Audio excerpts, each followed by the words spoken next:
आम्ही पार्लेकरच्या सर्व वाचकांना, आपल्या सर्व लेखकांना आणि आपल्या फेसबुकवरच्या सर्व प्रेक्षकांना सुरुवातीला नवीन वर्षाच्या खूप शुभेच्छा.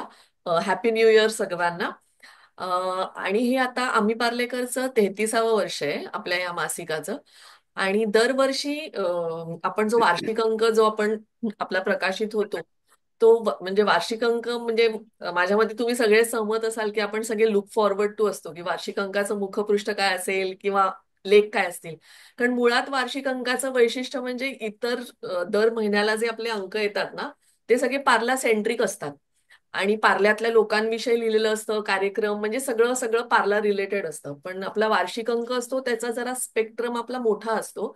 सो वेगळे वेगळे विषय पण येतात, वेगळे वेगळे लेखक आणि असं सगळं असतं. आणि त्याचं सुद्धा मुखपृष्ठ हा आमच्या सर्व टीमसाठी खूप इंटरेस्टिंग विषय असतो. सो माझ्या मते आपले आम्ही पार्लेकरचे संपादक ज्ञानेश चांदेकर यांना मी सांगते की सर तुम्ही मुखपृष्ठ आणि आपल्या जनरल अंकाविषयी थोडीशी माहिती द्या ना. ओके.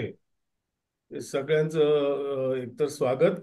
आपण सगळे इथे जमलो ते आपल्या वार्षिक अंकाच्या निमित्ताने जमलो 2024च्या. तर भाग्यश्री जसं म्हणाली तसं पार्लेकरला सुरू होऊन 33 वर्ष झाली. पण विशेषांकाला सुरू होऊन 33 वर्ष झाली नाहीत. कारण विशेषांक थोड्या वर्षांनी नंतर आम्ही सुरुवात केला काढायला. आणि ते सुद्धा असं झालं की आम्हाला असं वाटलं की दिवाळी अंकाच्या गर्दीत आपला अंक कुठेतरी हरवून जाईल. म्हणून आम्ही दिवाळी अंक न करता आपण जरा वेगळे पण काहीतरी करावं म्हणून आम्ही वार्षिक अंक सुरू केला. तर ती प्रथा तशीच चालू राहिली आणि मग वार्षिक अंकाचीच लोकांना सवय पण झाली. आणि थोडा मला वाटतं आपण थोडं वेगळेपण याच्यात जपलं. आपण सगळे आपले दिवाळी अंक काढतात, आपण वार्षिक अंक काढतो. कारण पूर्वी आम्ही वार्षिक अंकात पूर्ण वर्षाचा आढावा पण द्यायचो. पार्ल्यात झालेल्या महत्वाच्या घटना वगैरे असं. तर त्या दृष्टीने वार्षिक अंक चांगला. आता तुम्हाला हे माहिती आहे की कोविड नंतर आपण सगळे डिजिटल फॉर्मॅटमध्ये झालो फक्त. आणि आपला प्रिंट मीडिया आपण बंद केला आणि डिजिटलवर कॉन्सन्ट्रेट केलं. तर ते डिजिटलचं पण आता डिजिटल फक्त न राहता मला सांगायला तुम्हाला पण सगळ्यांना माहिती आहे की आपण आता मल्टीमीडिया अंक काढतो. मल्टीमीडिया अंक म्हणजे असा की त्या अंकातच आपण हायपरलिंक एम्बेड करतो. ज्या हायपरलिंकवर आपण क्लिक करू शकतो, क्लिकेबल हायपरलिंक्स असतात. आणि ज्या योगे आपण त्या विषयाची अधिक माहितीसाठी आपण महाजालात जाऊ शकतो. इंटरनेट नेटमध्ये जाऊन आपण वेगवेगळ्या साईट्स आपण ऍक्सेस करू शकतो आणि त्या विषयाची आपण जास्त माहिती घेऊ शकतो. तर असा आपला वार्षिक अंक असतो. जसं भाग्यश्री म्हणाली तशी तसा तो फक्त पार्ल्याशी सीमित न राहता मला मला असं वाटतं की पूर्ण मराठी माणसाच्या भावविश्वाला गवसणी घालण्याचा, असं जड शब्द वापरायचा तर भावविश्वाला गवसणी घालण्याचा आम्ही प्रयत्न करतो. तर असा आपला वार्षिक अंक असतो. आणि असं आमची भूमिका अशी आहे की वार्षिक अंकाचं जे फ्रंट पेज असतं, कव्हर पेज असतं, त्याच्यावर पार्लेकर पेंटर्सचा, पार्लेकर चित्रकारांचाच हक्क आहे. आणि या भूमिकेतून आम्ही दरवेळेला एका चित्रकाराची एक कलाकृती आपण फ्रंट पेजवर घेतो.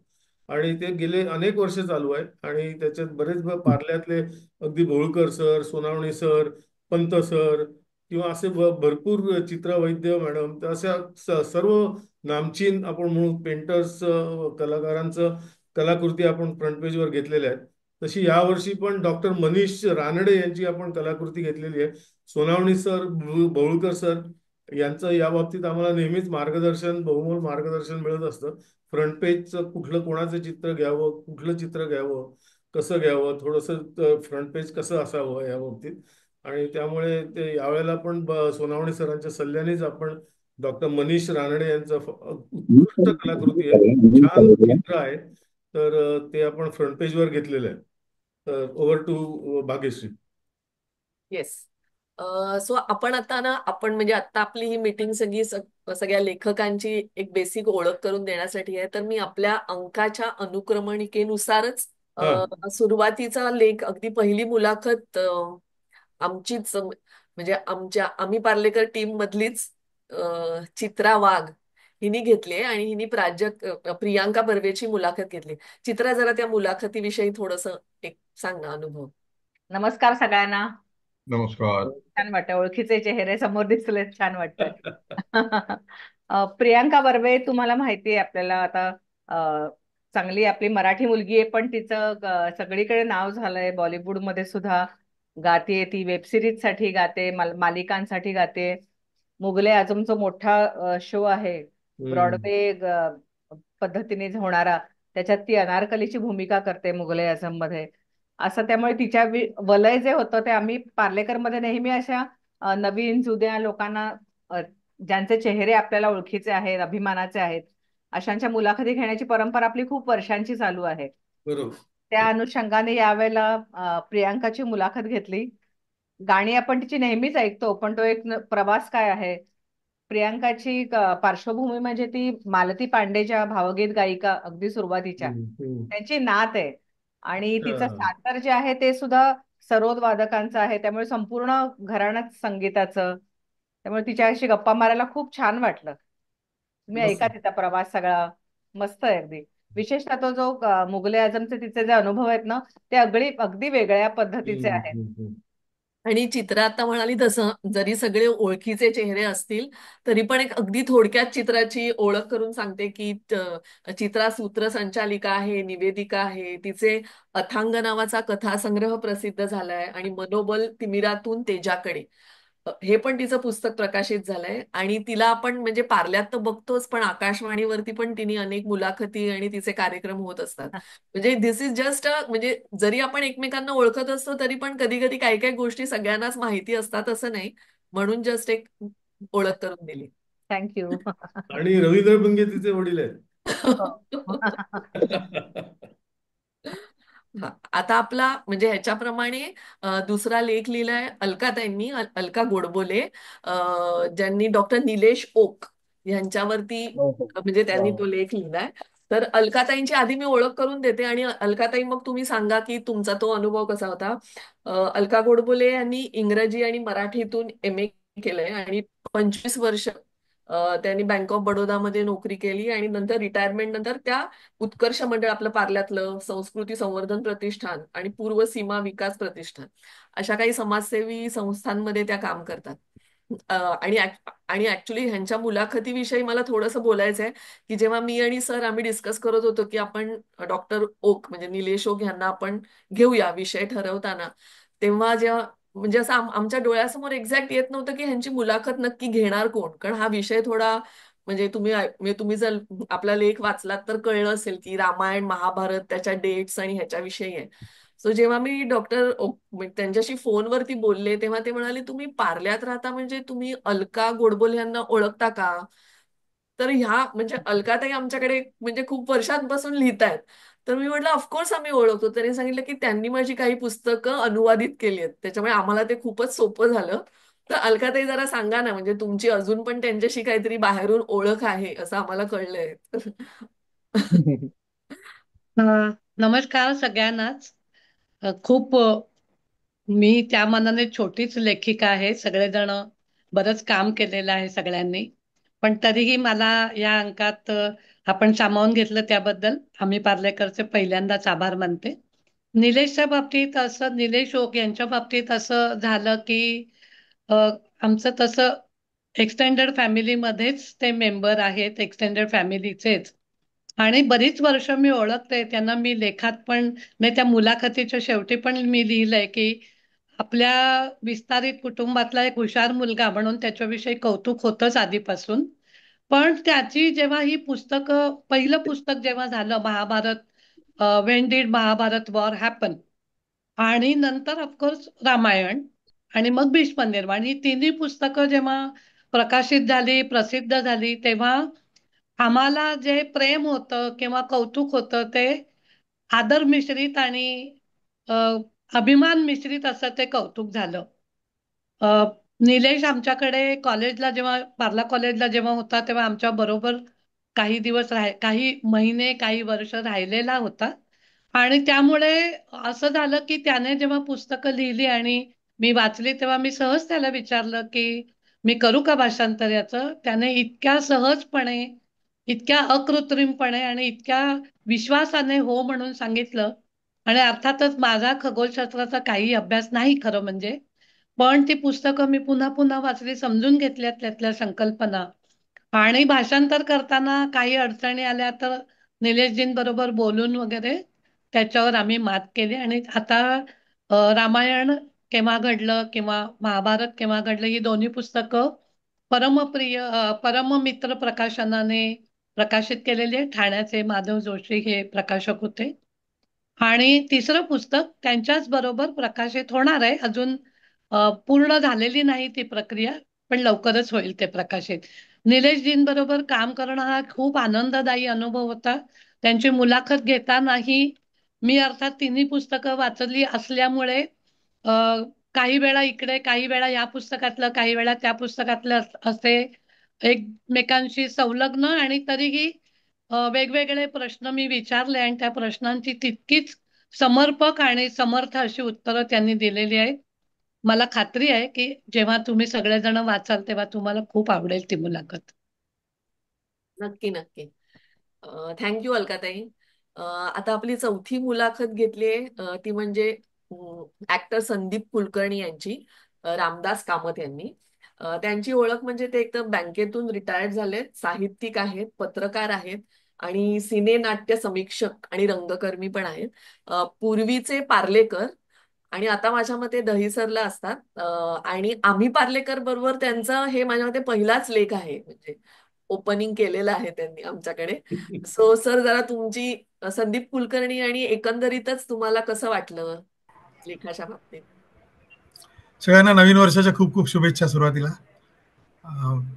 मुळात मी आतापर्यंत बऱ्याच अंकांसाठी लिहितो आहे. आता एक 2 अंकांचे पत्र आलेत की त्यांना साहित्य पाहिजे. चैत्रीय दिवाळी अंक गुढीपाडव्याला, चैत्रीय अंक निघतो गुढीपाडव्याला, त्याचंही पत्र आलंय. असंख्य अंकांसाठी मी लिहिलं, पण अशा प्रकारचं संपादक, लेखक आणि असे आहे जी काही मीटिंग होते, हा मात्र अगदी खूप छान आणि सुखद अनुभव आहे. म्हणजे हा एक वेगळा अनुभव पहिल्यांदा आम्ही घेतोय की अशा पद्धतीची एक मीटिंग होते आणि एक सगळ्या लेखकांमध्ये, साहित्यिकांमध्ये, संपादकांवर एक सुसंवाद साधला जातो. तर ही खूप छान संकल्पना आहे. त्याच्याबद्दल आधी आम्ही पार्लेकर टीमचं मी खूप खूप अभिनंदन करतो. मुलाखतींचं म्हणायचं झालं तर मी अनुभव म्हणण्यापेक्षा मला जे जाणवलं ते फक्त मी सांगतो. आता मग अशी ज्ञानेश चांदेकर म्हणाले की आपण डिजिटल प्लॅटफॉर्मवर गेलो आणि डिजिटलची रीच खूप आहे की त्याला स्थळ काळाची बंधनं नाही आहेत. आपण म्हणाले काय रे? हा म्हणाले काय? संपादक आहेस ना, मग नाही, तुला नाही. आता माझा वर्गमित्र आहे, पण ठीक आहे. डिजिटल प्लॅटफॉर्मवरती जरी आपण रीच खूप पर्यंत पोहोचत असलं तरी माझा आता जो संदीप कुलकर्णीची मुलाखत घेताना एक अनुभव असा आला की अलीकडे प्रिंट मीडियापेक्षा लाईव्ह मीडिया ज्याला म्हणतो ना तो जास्त प्रभावी, हिंदीमध्ये ज्याला आपण हावी होणं असं म्हणतो ना तसं. त्यामुळे समोर एखादा कॅमेरा असेल आणि एखादा ते हातात माईकचं जर असं ते बूम का बोन काय म्हणतात ते जर असेल तर तो कलाकार अगदी आपण फार मोठी काहीतरी मुलाखत देतो अशा पद्धतीने तो खुलतो. म्हणजे आणि दुसरा भाग म्हणजे त्याला त्याचा काय ऍटिट्यूड वगैरे तसं दाखवत येत नाही, कारण कॅमेरा सगळं टिपत असतो ना, त्यामुळे त्यांना तर अगदी फार सौम्यपणे, सज्जनपणे छान मुलाखत त्यांना ती देता येते.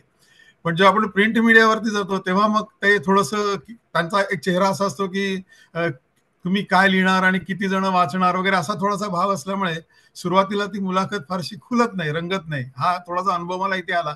पण नंतर ती मुलाखत छान जमली, नंतर ते खुलून बोलले आणि मग मला त्यांच्याकडनं बऱ्यापैकी माहिती मिळाली. पण सुरुवातीला थोडासा ऍडजस्ट व्हायला मला थोडासा त्यांच्याबरोबर वेळ लागला, कारण हा एक होता म्हणजे हा जो फरक आहे ना की मी त्या जागी जर कॅमेरा घेऊन गेलो असतो, माईक समोर धरला असता तर कदाचित जास्त मुलाखत खुलली असती. कारण तुम्ही लगेच एखादी मुलाखत घ्या, बरे त्याचे छोटे छोटे बाईट्स करून युट्यूबवर टाका, त्याला जास्त ते पसंत करतात.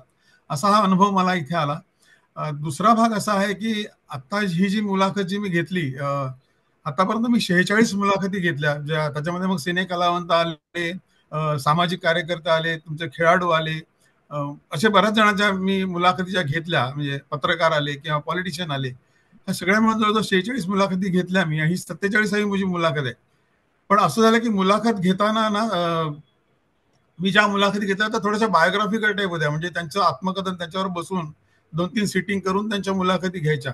त्यामुळे एक मुलाखत जवळजवळ 30-40-50 पानांची चालायची. म्हणजे सुरुवातीला मी जेव्हा पहिली मुलाखत आयुष्यातली घेतली जॉनी वॉकरची, त्याच्या घरी जाऊन, आणि त्याला मी सदर लिहित होतो वर्तमानपत्रामध्ये, आणि सदर म्हटल्यानंतर 1 ते 1.5 फुलस्केप फक्त लिहायला लागायचं.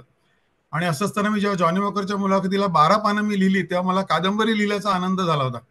पण संपादकाने ती मुलाखत धुडकावून लिहिली. 12 पानं काय, ह्याला मुलाखत म्हणतात का? तुम्ही काहीच बोलतं केलं नाही, एवढा मोठा कलाकार तुमच्या हाताला लागला, तुम्ही त्याला काहीच बोलतं केलं नाही, अशी मुलाखत असते का? तुम्ही फक्त जुजबी माहिती विचारली, मुलाखत किमान 30-40 पानांची हवी वगैरे, असा सगळा प्रकार होता. आणि त्यानंतर कट टू डायरेक्ट आम्ही पार्लेकरला जेव्हा ज्ञानेशचा मला फोन आला, तुला अशी मुलाखत घ्यायची आहे आणि 1,500 ते 2,000 शब्दामध्ये लिहायचं आहे म्हटल्यानंतर परत माझी गाडी थोडीशी त्या विचारात पडली की यार आपल्याला अशा मोठ्या मोठ्या मुलाखती आणि त्यांच्यावर बराच वेळ गप्पा मारायची सवय, हे 1,500-2,000 कसं काय बाबा आठवायचं संदीप कुलकर्णींना, हा एक माझ्यासमोर प्रश्न होता.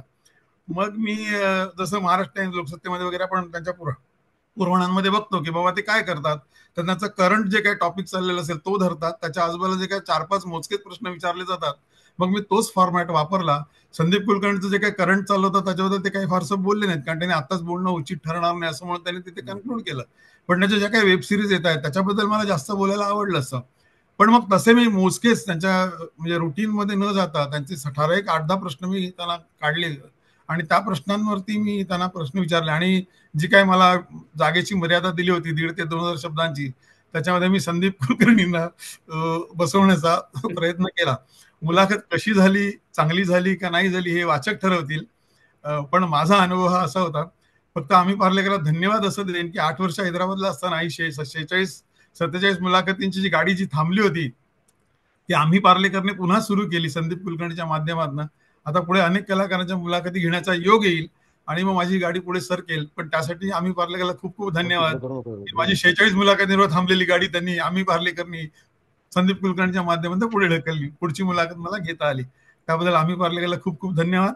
आणि आम्ही पार्लेकरसाठी मी काहीतरी कॉन्ट्रीब्युट करू शकलो इतक्या दर्जेदार अंकासाठी, त्याचाही मला समाधान आणि आनंद खूप आहे. खूप खूप धन्यवाद. Thank you thank you. आता आपली पुढची लेखिका आहे ती माझ्या मते आपल्या सगळ्या ग्रुपमधली सर्वात छोटी लेखिका आहे. आणि आम्ही पार्लेकरची एक म्हणजे आमच्याच टीम मधली आहे आणि तिच्यासाठी म्हणजे लेख लिहिणं हा सुद्धा एक पहिलाच अनुभव आहे. तर साक्षी, जरा सांगशील का तुला कसं वाटलं? आणि उदय साळुंखे सरांची तिने मुलाखत घेतली तर हो. त्यांच्याविषयी पण थोडंसं सांग. Hello everyone.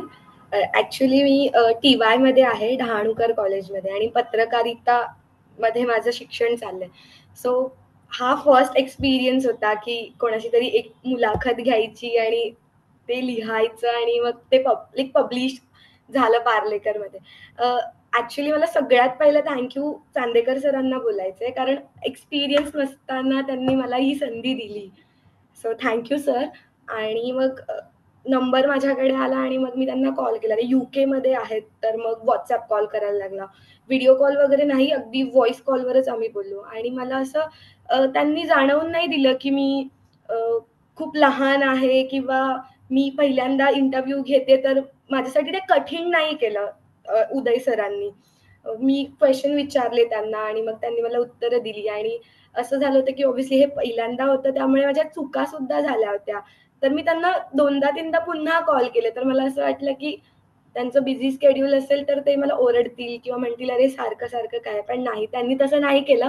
त्यांनी मला खूप समजून घेतलं आणि मला जी हेल्प लागली की कारण काही इंग्रजी शब्द आहेत, तिकडच्या माणसांची नावं वगैरे आहेत, ती प्रॉपर मला लिहिता नव्हती आली, म्हणजे मी प्रॉपर नव्हतं ऐकलं. सो मी पुन्हा कॉल केल्यानंतर त्यांनी मला ते सांगितलं. आणि पहिलाच एक्सपिरियन्स होता, त्यामुळे थोडे ग्रॅमॅटिकल मिस्टेक्स झाले होते माझ्या आर्टिकलमध्ये आणि भाग्यश्री मॅमनी त्यासाठी मला खूप हेल्प केली. त्यामुळे भाग्यश्री मॅमना पण थँक्यू.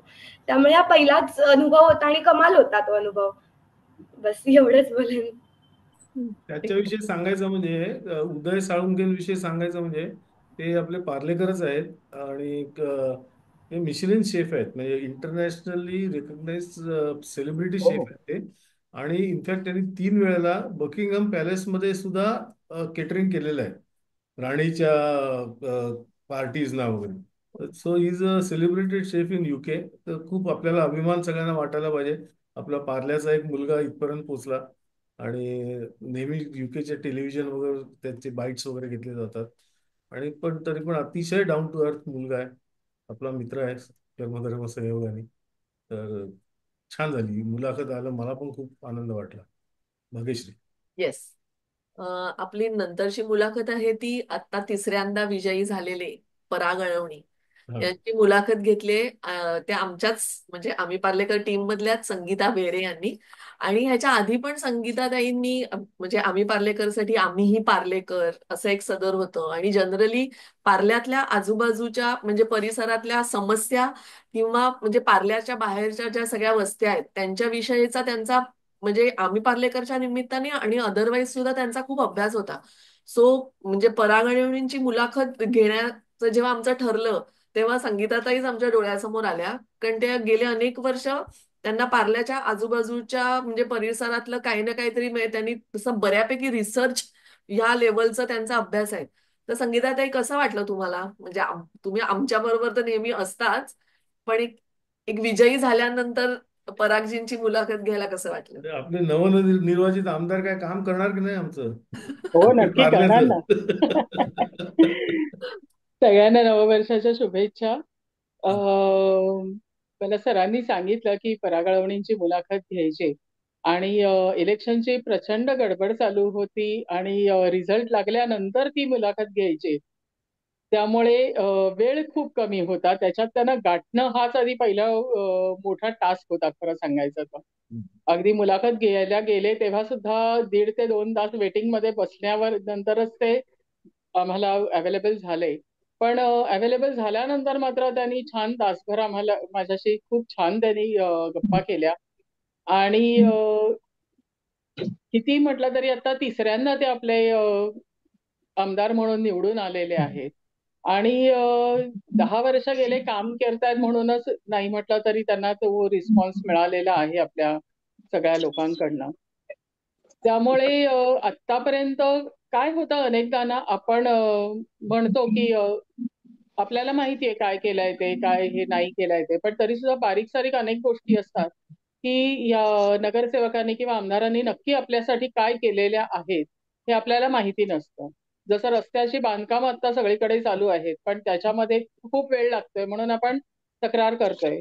पण त्याच्यासाठी त्यांनी जो एक वेगळा हे चालू केलेला आहे की एक म्हणजे पाईप टाईप मोठा टाकलेला आहे आणि त्याच्यातूनच सगळ्या वायर्स आणि सगळं हे त्याच्यातूनच पास करतायत की तागे वारंवार रस्ते खोदले जाऊ नये. हे आपल्याला माहिती नसतं अनेकदा. तर अशा गोष्टी पण आम्हाला त्यांनी सांगितल्या की काय नवीन प्रकार आपण हे केलाय.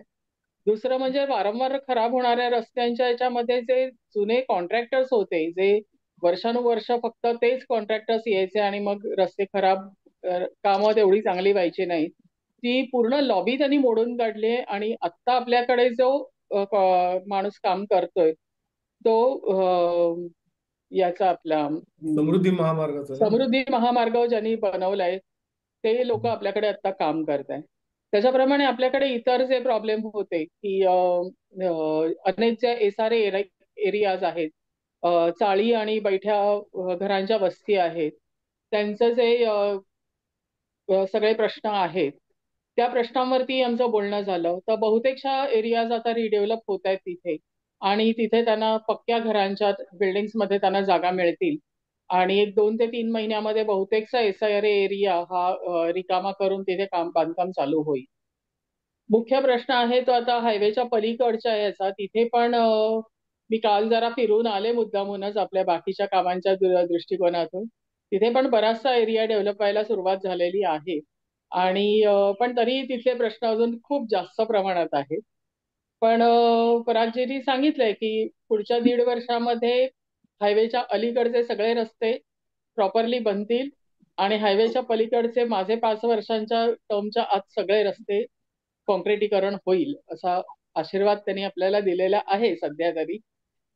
आणि मुख्य आपला जो फनेल झोनचा प्रश्न आहे तो पण त्यांच्या याच्यावरती आहे आणि तो पुरा करण्याचा त्यांचा टार्गेट आहे की त्याच्यासाठी काहीतरी एक चांगला मार्ग शोधून काढू.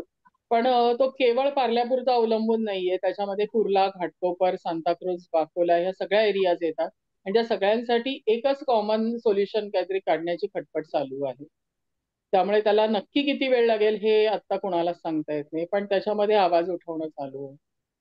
आणि मुख्य मला त्यांचं एक आवडलं असं की त्यांनी अत्यंत शांतपणे मुलाखत दिली. आलेला खरं तर आत्ताचा जो विजय मिळाला होता तो प्रचंड होता. तो अजूनही अनेकांना अनाकलनीय आणि अकल्पित वगैरे वाटतोय. पण त्याचा प्रभाव त्यांच्यावरती कुठेही नव्हता. ते नेहमीचे रोजचेच परागळवणी भासले आणि ही एक खूप चांगली पॉझिटिव्ह गोष्ट मला त्याच्यातली वाटली. थँक्यू. थँक्यू. खूप छान. येस. आता आपण म्हणजे आता ह्याच्यानंतरचा पुढचा लेख आहे तो आपले पार्ल्यातले साहित्य क्षेत्रातले एकदम सिनियर व्यक्तिमत्व म्हणजे बेंडखेळ सर. त्यांची एक मी अगदी थोडक्यात मुलाखत म्हणजे एक परिचय करून देते की त्यांची स्वतंत्र अनुवादित आणि संपादित अशी 41 पुस्तके प्रकाशित झाली आहेत. 14 साहित्य पुरस्कारांनी त्यांना सन्मानित केलंय. नंतर राष्ट्रीय शैक्षणिक प्रशिक्षणेचा परिषदेचा बालसाहित्याचा राष्ट्रीय पुरस्कार त्यांना मिळाला आहे. नंतर मुंबई मराठी साहित्य संघाच्या साहित्य शाखेचे ते कार्यवाह होते. अखिल भारतीय मराठी साहित्य महामंडळाच्या संमेलन महाकोशावरती विश्वस्त होते आणि साहित्य या दिवाळी अंकाच्या संपादकपदी ते असताना जवळजवळ त्यांनी अंकाला 17 पुरस्कार मिळवून दिले. जे ही झाली त्यांची एक फॉर्मल ओळख, पण पार्ल्यातले सगळेजणच सरांना ओळखतात आणि यावर्षी मराठी भाषेला अभिजात भाषेचा दर्जा मिळालाय. सो त्यानिमित्ताने सरांनी लेख द्यायचं कबूल केलं, ही खरंच आमच्यासाठी खूप आनंदाची गोष्ट आहे. सर काय सांगाल मी याच्या? 1 मिनिट बोलू, एकच मिनिट. मी आतापर्यंत बऱ्याच मुलाखती घेतल्या, पण माझी पहिली मुलाखत अशोक बेंडखेंनी घेतली पार्ल्या ब्रँचला. म्हणजे मला मुलाखत घेण्याचा अनुभव होता, मुलाखत देण्याचा नव्हता, पण माझी पहिली मुलाखत अशोक बेंडखेंनी घेतली आणि त्यांच्या माणसं या पुस्तकामध्ये त्यांनी ती प्रकाशित केली आणि त्याला राज्य शासनाचा पुरस्कार मिळाला त्या पुस्तकाला. त्यात बरेच त्यांनी धडपडणारी माणसं म्हणून एक सदर ते नवशक्तीला लिहित होते आणि त्या संदर्भात ते मला भेटायला आले आणि माझी मुलाखत घेतली. म्हणून तेव्हापासून माझा अशोक बेंडखे यांची परिचय झाला. तर मला तो एक वेगळा पहिला अनुभव होता माझा मुलाखत देण्याचा. धन्यवाद धन्यवाद. अजून एक गोष्ट सरांनी सांगायची म्हणजे एवढा जड विषय दुसरा कोणाला पेलवलाच नसता, तो सरांनीच पेलवावा. अगदी बरोबर. नमस्कार. नमस्कार सर, बोला. आपल्या मराठी भाषेला अभिजात भाषेचा दर्जा मिळाला ही एक अतिशय आनंदाची बाब आहे. त्यानिमित्तानं ज्ञानेश चांदेकरांनी मला लेख लिहायला सांगितला आणि मग मी मराठी बोलू कौतुके या नावाचा लेख लिहिलाय. प्रथम मी संपादक ज्ञानेश चांदेकर आणि त्यांची संपादक टीम यांचं अभिनंदन करतो की वेगळा उपक्रम ते राबवत आहेत. आणि हा जो विशेषांक आहे त्यामध्ये सुद्धा वेगवेगळ्या प्रकारचे लेख, वेगवेगळ्या विषयांवरचे लेख आणि वेगवेगळ्या लेखकांकडून त्यांनी लिहून घेतले. अतिशय प्रशंसनीय बाब मला वाटते. मराठी हा लेख माझा मोठा आहे, तर सगळंच काय गोष्टी मी सांगत नाहीये, अगदी काही मोजक्या गोष्टी सांगतो. आपल्याला मराठी भाषाचं जे आयुष्यमान आपण म्हटलं तर 1000 वर्षाहून 1000 वर्षाहून अधिक आहे. त्याचं कारण असं की पहिला जो शिलालेख आपला सापडला मराठी भाषेचा पुरावा देणारा तो अक्षी या गावामध्ये, म्हणजे अलिबागच्या तिथे रायगड जिल्ह्यामध्ये अक्षी नावाचं गाव आहे, तिथं तो शिलालेख सापडला. ते वर्ष होतं इसवी सन 1022.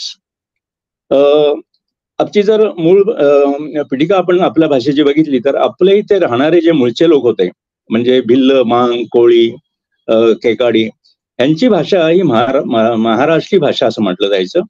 आणि जे आर्य जे लोक आपल्याकडे आले ते संस्कृत भाषा बोलू लागले होते. महाराष्ट्रीपासून मराठी भाषा नंतर झाली. तर अशी मराठी भाषेची ही उत्पत्ती आहे. हे विकार राजवाडे कदाचित आपल्याला माहिती असतील, अतिशय मोठे विद्वान, त्यांनी सांगितलेलं आहे.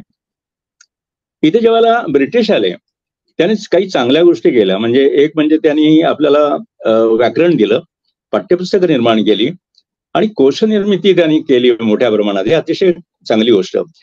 पण त्यांनी आणखी एक अतिशय चुकीची गोष्ट अशी केली की विद्यापीठाच्या अभ्यासक्रमातून त्यांनी प्रादेशिक भाषांचं उच्चाटन केलं आणि त्यामुळे विद्यार्थ्यांचं प्रचंड नुकसान झालं. त्याचे परिणाम आपण आजही भोगत आहोत. आता आपण थोडंसं आपल्या मराठी भाषेचा अभिजात दर्जा जो मिळाला आहे त्याच्याकडे येऊया. त्या दर्जामुळे खरंच काही फायदा होणार आहे का असं म्हटलं जातं की काही कोटी रुपये आपल्याला मिळणार आहेत, पण ते काही खरं वाटत नाही, कारण जे बातम्या येतात त्या काही एवढ्या खऱ्या नाही आहेत. तरी सुद्धा मराठी भाषेचा जो अभिजात दर्जा आहे तो खरं म्हणजे आपली मराठी भाषा अभिजात दर्जा पूर्वीपासून होते. म्हणजे ज्ञानेश्वरांची जर मराठी तुम्ही बघितली, त्यांचं जे वाङ्मय आहे किंवा संतांचं वाङ्मय आहे त्यावेळेपासून अभिजात दर्जा आपल्या मराठी भाषेला होता. आता प्रश्न असा आहे की अभिजात हा दर्जा जो आहे तो आपण टिकून ठेवणार आहोत का नाही, हा मूळ प्रश्न आहे. दुसरं म्हणजे यापुढच्या काळातही तो टिकणार आहे का नाही, हाही प्रश्न आपल्याला घ्यावा लागणार आहे. मराठी भाषा ज्ञानभाषा कशी बनेल हा सातत्यानं एक प्रश्न विचारला जातो. म्हणजे आपल्याकडे जे काही वेगवेगळे विभाग आहेत, विज्ञान, तंत्रज्ञान आहे, उच्च शिक्षण आहे, उद्योग, विधी, न्याय अशा ज्या काही विभाग आहेत, त्याच्यामध्ये जेव्हा मराठी वापरली जाईल किंवा विद्वान लोक चर्चेसाठी तिचा उपयोग करतील, त्यावेळेला खरं म्हणजे मराठी भाषा ही ज्ञानभाषा होणार आहे. आणि त्याच्यासाठी आवश्यक बाबी काय आहेत, त्या म्हणजे उत्तम ग्रंथनिर्मिती आपल्याकडे व्हायला पाहिजे, संगणकीकरण व्हायला पाहिजे, कोश निर्मिती चांगल्या प्रकारची व्हायला पाहिजे आणि उत्तम पाठ्यपुस्तकं आपल्याला यायला पाहिजेत. आणि सगळ्यात महत्वाचं म्हणजे आपल्याकडे जे वेगवेगळे इतर भाषेतले ज्ञानग्रंथ आहेत इतर भाषेत, त्याचा अनुवाद, चांगले अनुवाद आपल्याकडे होतील, त्यावेळेला आपली भाषा ज्ञान भाषा होईल असं म्हणायला हरकत नाही. आता एक छोटीशी गंभीर बाब सांगतो, म्हणजे जगामध्ये जवळजवळ 6 ते 7 हजार भाषा बोलल्या जातात, पण त्याच्यामधल्या 2/3 भाषा ह्या मृतवत होऊ लागलेल्या आहेत. भारताचा जर विचार केला तर 1500 भाषा भारतात बोलल्या जातात, त्यातल्या जवळजवळ 300 भाषा मृतवत होत आहेत. आणि पण एक चांगली गोष्ट म्हणजे मराठी ही जगातली 15वी मोठी भाषा आणि भारतातली 5वी मोठी भाषा आहे. आपल्यासाठी अभिमानाची बाब आहे. परंतु अनेक बोलीभाषा आपल्याकडे ज्या आहेत त्या आता मृतवत होत आहेत. कारण एक भाषा मिली तर आपली संस्कृती लोप पावते, हे आपण लक्षात घ्यायला पाहिजे. आणि म्हणून भाषेस टिकवण्यासाठी, विशेषतः बोलीभाषा टिकवण्यासाठी सातत्यानं प्रयत्न करायला पाहिजे. हा थोडासा प्रयत्न मी आमच्या साहित्य जे संमेलन असतात त्याच्या महामंडळाच्या मध्ये आम्ही ठराव करतो, त्याच्यामध्ये माझा थोडासा सहभाग असतो. आता मराठी टिकवण्यासाठी नेमकं आपण काय करायला पाहिजे, कारण माझं असं मत आहे, माझं निरीक्षणातून मत आलेलं आहे, आपले जे पालक आहेत ना त्यांची मानसिकता बदलण्याची अतिशय आवश्यकता आहे. त्यांना असं वाटतं की मुलं इंग्रजी शिकले म्हणजे त्यांना नोकऱ्या मिळतील, असं काही नाहीये. मराठी शिकून सुद्धा चांगले उद्योगपती निर्माण झालेले आहेत आपल्याकडे. तसंच आदान प्रदान करण्यापुरती मराठी आली आणि आदान प्रदान करण्यापुरती इंग्रजी आली आणि मराठी चांगल्या प्रकारे आली, तर त्याला खरं म्हणजे शासनानं अशा विद्यार्थ्यांना प्रोत्साहन द्यायला पाहिजे, नोकऱ्या द्यायला पाहिजेत. तर अनेक तरुण मराठी शिकतील आणि मराठी टिकेल. तर याच्यासाठी शासनाची कडे खरं म्हणजे मराठी अभ्यास केंद्र, कदाचित आपण नाव ऐकले असेल, हे असे प्रयत्न करतायत. पण शासनाला अशा प्रकारचे दबावगट आपल्यामध्ये निर्माण झाले तर मराठीला काहीतरी चांगला एक भविष्य आहे असं मी म्हणेन. आता शेवटी मी 1-2 गोष्टी फक्त आपल्याला सांगतो.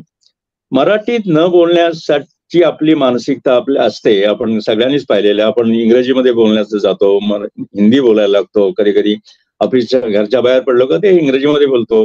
गरज नाहीये आपली. खरं म्हणजे आपण आपली मराठी टिकवण्यासाठी जर आपण आपली मानसिकता बदलली तर मराठी टिकेल.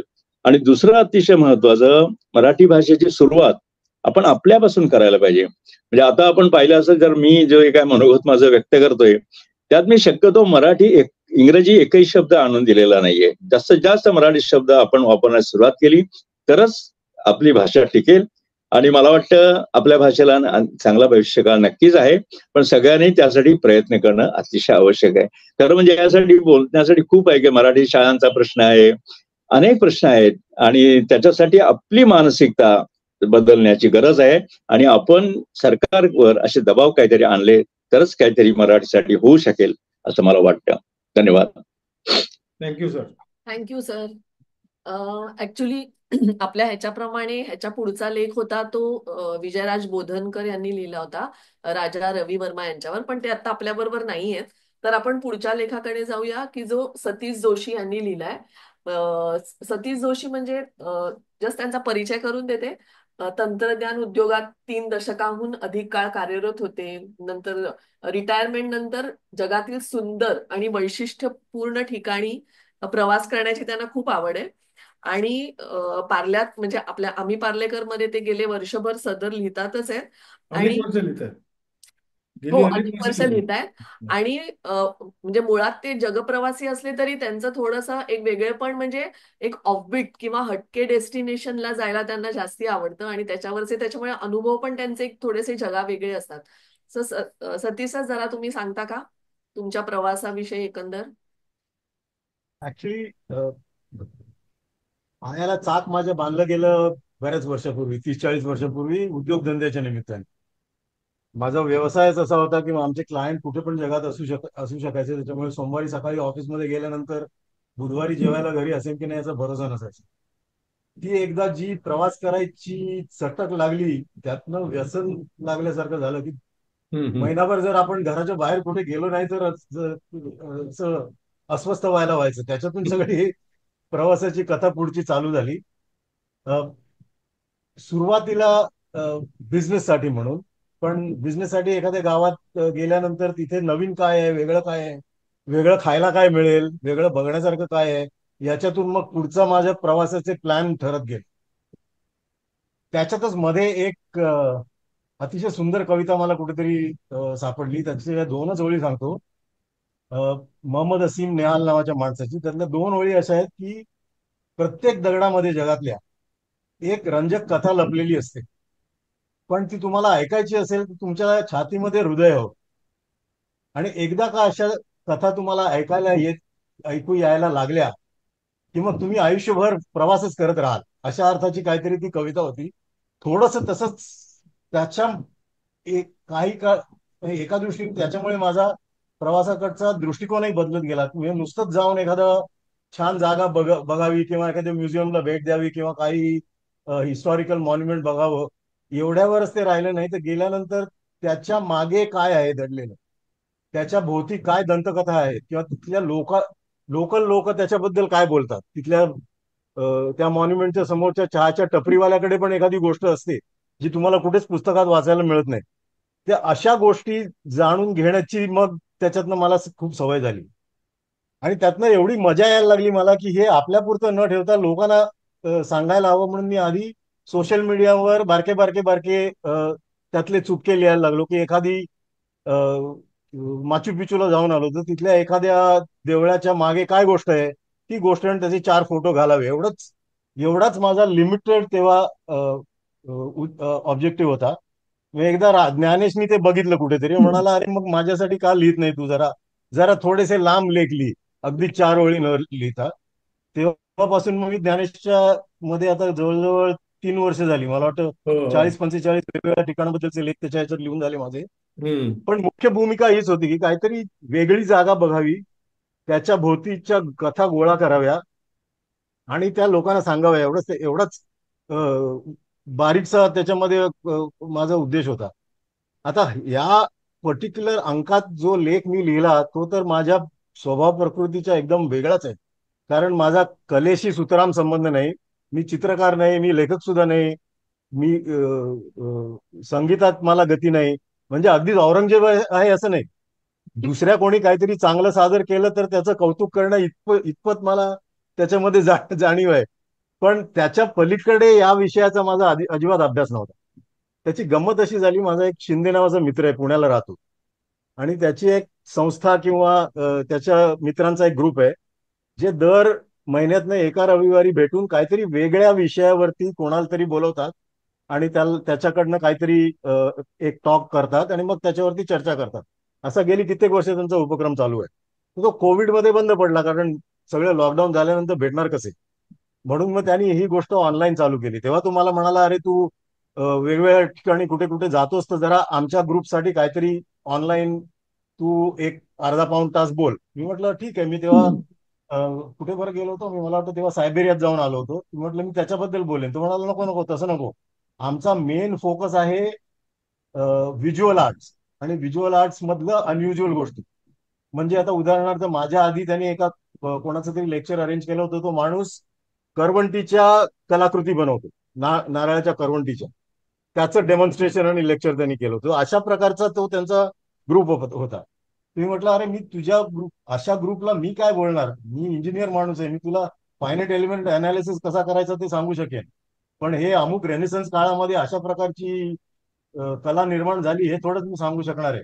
असं आमचं बोलणं चालू होतं. तेवढ्यात मला आठवण झाली की मी आणि माझी बायको फ्लॉरेन्स मध्ये गेलो आणि फ्लॉरेन्सच्या उफिसी म्युझियम मध्ये लागतं हे सगळं केल्यानंतर मग उत्तम चित्र तिथे संबंध म्युझियम भर आहेत. म्हणजे तुम्ही अख्खा दिवस घालवला तरी पूर्ण बघून होणार नाही. नशिबाने आम्ही तिथे गेलो तेव्हा आम्हाला जी गाईड मिळाली मुलगी, ती स्वतः चित्रकार होती आणि ती चित्रकलेच्या इतिहासाची वर PhD करत होती तिकडे कुठल्या तरी युनिव्हर्सिटीमध्ये. त्याच्यामुळे तिचं ज्ञान भरपूर होतं त्या विषयाचं. तिने आम्हाला त्या म्युझियम मधून जाताना वेगवेगळ्या कालखंडात कशी चित्र निर्माण झाली ही संबंध जवळजवळ 3 तास ती आम्हाला सांगत होती. की अगदी 15व्या शतकातली चित्रकला किंवा 14व्या शतकातली चित्रकला ते 18व्या शतकातली चित्रकला याच्यात कसा फरक पडत गेला अशा प्रकारची ती, म्हणजे माझं नशीब थोर म्हणून ती मुलगी आम्हाला गाईड म्हणून मिळाली होती. ते हा जो लेख लिहिला ते त्या 3 तासाच्या त्या म्युझियमच्या व्हिजिट मधनं जे काय थोडंफार माझ्या डोक्यात शिरलं आणि अगदीच पालथ्या गड्यावर पाणी पडलं असं नाही, थोडंसं कानात जाऊन डोक्यातही बसलं, त्याच्यावरती आधारित हा लेख होता. की एकाच विषयावर काढलेली 5 वेगवेगळ्या प्रसिद्ध चित्रकारांची चित्र वेगवेगळ्या कालखंडात काढलेली, गॉथिक काळापासून ते रेनेसन्स काळापर्यंत. आणि त्या मुलींनी त्याचं जे एक्सप्लेनेशन दिलं की त्याच्या शैलीमध्ये आणि मुख्य विषय सांगण्याच्या चित्रकाराच्या दृष्टिकोनामध्ये कसा फरक पडत गेला याच्यावरती तो लेख होता. याच्यामधलं मला काहीच कळत नाही, मी जे ऐकलं ते मी तिथे फक्त लिहून काढलं एवढंच.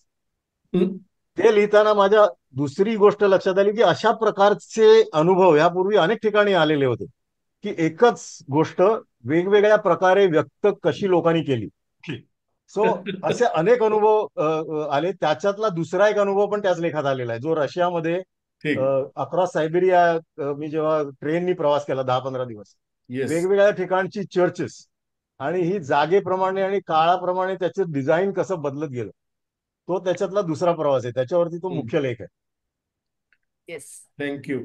खूपच सुंदर झालाय तो लेख. तो वेगळा झालाय, एकदम खूप वेगळा छान झाला लेख, चांगला आहे. हो, छान झालाय. ह्याचा पुढचा आपला विषय होता की AI, म्हणजे आपण म्हणजे आपल्या ह्या अंकामध्ये यावेळेला AI वरती 2 लेख आहेत, एक निमिष पाडगावकर आणि मुक्ताचा. सो निमिष पाडगावकर यांचा लेख आहे तो म्हणजे गेम्स म्हणजे खेळ आणि AI.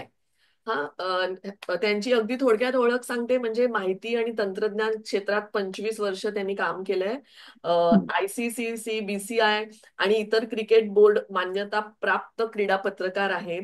गेली 10 वर्ष दैनिक पुढारीसाठी स्तंभलेखन केलंय आणि 2015 ते 24 दरम्यानच्या विश्वचषकांचे थेट मैदानातून वार्तांकन केलंय. दिवाळी अंकासाठी लेखन केलंय आणि आपल्याकडे पण अर्थात आम्ही पार्लेकर मध्येही त्यांनी सदर लिहिलंय. आणि अमेरिकेतील विद्यार्थी जीवनावर आधारित F1 स्टोरी हे पुस्तक त्यांचं प्रसिद्ध झालंय. आणि मिलियन ब्रोकन विंडोज या मराठी पुस्तकाचे ते म्हणजे या पुस्तकाचे त्यांनी मराठी अनुवाद केले. सो बेसिकली AI, टेक्नॉलॉजी आणि खेळ यांचा नक्की कसा संबंध येतो आणि जो आपल्याला कधी कधी कळतो सामान्य माणसांना आणि कधीतरी कळत नाही. सो ह्याच्याविषयी त्यांचा लेख आहे, जरा तुम्ही सांगा ना ह्या टेक्नॉलॉजी विषयी. Thank you Bhagyashree for the introduction. आणि सॉरी मी उशिरा जॉईन केलं कारण मी सध्या बँगलोरला आहे का इव्हेंट करता आलोय, त्यामुळे मला वेळेवर नाही जॉईन होतं, त्याबद्दल sorry. Coming to the topic AI in sports, म्हणजे आता मी professionally I work as a technology advisor, त्यामुळे AIचा संबंध बाकीच्या क्षेत्रात आहे, स्पोर्ट्समध्ये आहे. आणि एक्स्पेशली आपल्या सगळ्यांना जे लवकर कळेल असं क्रिकेट. तर क्रिकेटमध्ये जे AIचा यूज आहे तो मी आज प्रत्येक फ्रँचायझी घ्या, नॅशनल घ्या, इवन स्टेट लेवल संघाकडे सुद्धा एक परफॉर्मन्स अनालिस्ट नावाचा प्रकार असतो. सो रिसेंटली मी एक आता प्रोजेक्ट तुमचं गो लाईव्ह केलं एका स्टेट असोसिएशन बरोबर.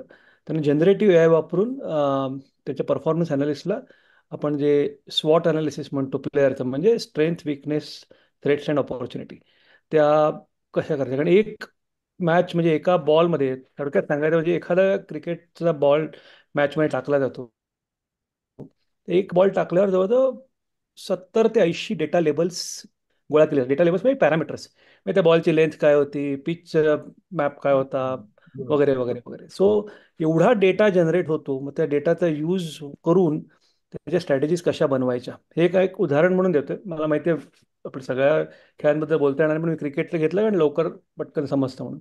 पण हे जसं क्रिकेटमध्ये आहे तसंच मी काम करतो एक हॉकी करता सुद्धा, म्हणजे पेनल्टी कॉर्नरची एफिशियन्सी वाढवण्याकरता ड्रॅग फ्लिक करायचा असतो. त्या बायोमेकॅनिक्स काय लागतं, त्या बायोमेकॅनिक्सचे डेटा पॉईंट्स वापरून ते कसं सुधारता येतं. सो असे बरेच विषय आहेत आणि बरेच हे आहेत.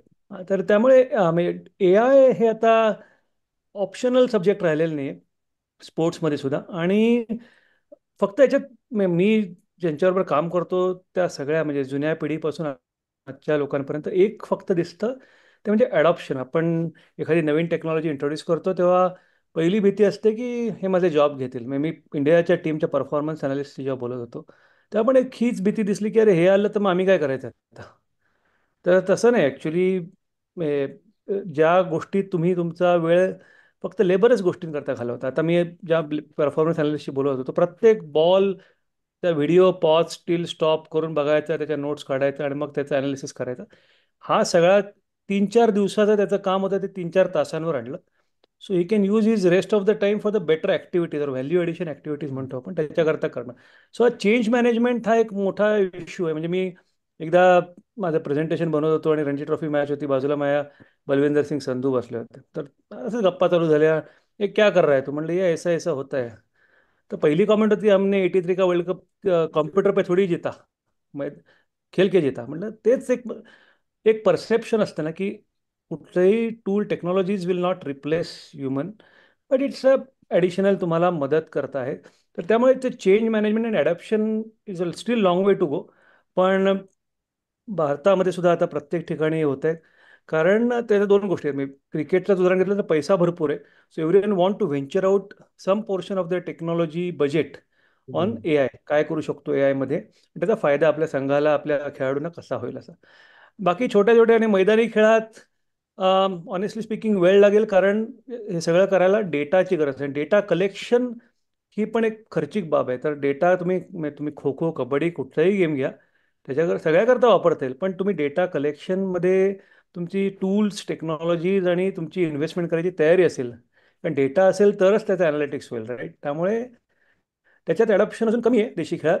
पण बाकी सगळ्या आपल्या विदेशी खेळात म्हणतो, क्रिकेट घ्या, टेनिस घ्या, दोन आहेत. एक तर खेळाडून करताय, संघा करताय, आणि दुसरं म्हणजे फॅन एंगेजमेंट करताय. मी आज विम्बल्डन करता, मी ज्या कंपनीत काम करतो, आमचं विम्बल्डन इज अवर कस्टमर.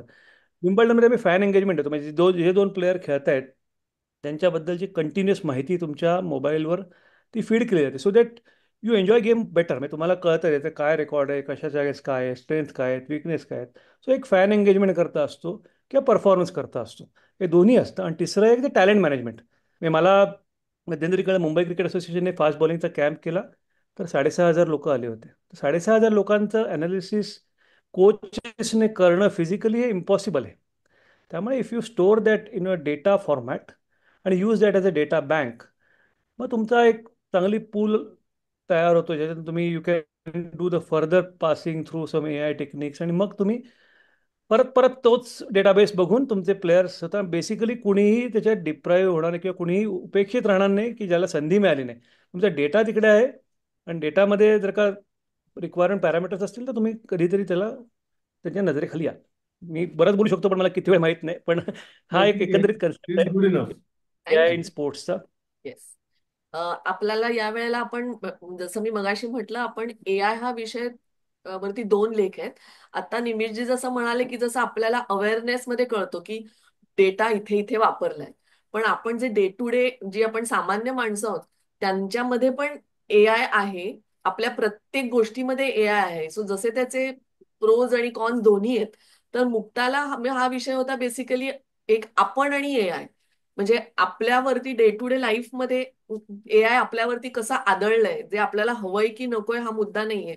तर मुक्ता ह्याच्या बाबतीत सांगते, पण त्याच्या आधी जस्ट म्हणजे मुक्ता ही आपल्या बरोबर पुण्याहून जॉईन झालीये. मुक्ता माझ्या मते तशी सगळ्यांना म्हणजे ती बऱ्याच ठिकाणी पेपरांमधून वगैरे लिहिते आणि जरा अशा वेगळ्या विषयांवर लिहिते. पण एक तिची फॉर्मल ओळख करून देते पटकन. सायबर मित्र ह्याची ती संस्थापक आहे. मुक्त पत्रकार, लेखिका आणि सायबर आणि समाज माध्यमांची अभ्यासक आहे. डिजिटल वेलबिंग ट्रेनर आहे आणि आजवर अनेक मासिकातून, दिवाळी अंकातून तिचं लेखन आहे. आणि सकाळ या वृत्तपत्रामध्ये सायबर पेरेंटिंग या विषयावर तिचं सदर असतं. सो मुक्ता, यावेळेला तुला ए आय हा विषय म्हणजे जे सर्वसामान्य माणसांच्या डोक्यात ए आय म्हणून जे असतं त्याचं जरा थोडस सांग ना. नमस्कार सगळ्यांना आणि नवीन वर्षाच्या शुभेच्छा. गेली बरीच वर्ष लिहिते आहे ह्या अंकासाठी, आणि दरवेळेला तंत्रज्ञानाशी रिलेटेड पण माणसांच्या जगण्याच्या संबंधित असलेला विषय लिहायला मिळतो. त्यामुळे खूप आनंद होतो, कारण माझा अभ्यासाचा विषय हा माणूस आणि तंत्रज्ञान एकमेकांशी कसे वागतात आणि त्यांचं सहजीवन काय आहे हा आहे. त्याच्यामुळे मला नेहमीच इंटरेस्टिंग वाटतो हा विषय, की हे सहजीवन आणि ही कम्पॅटेबिलिटी कशी डेव्हलप होणार आहे. आणि त्याच्यात यावर्षी AI चा विषय लिहिलाय.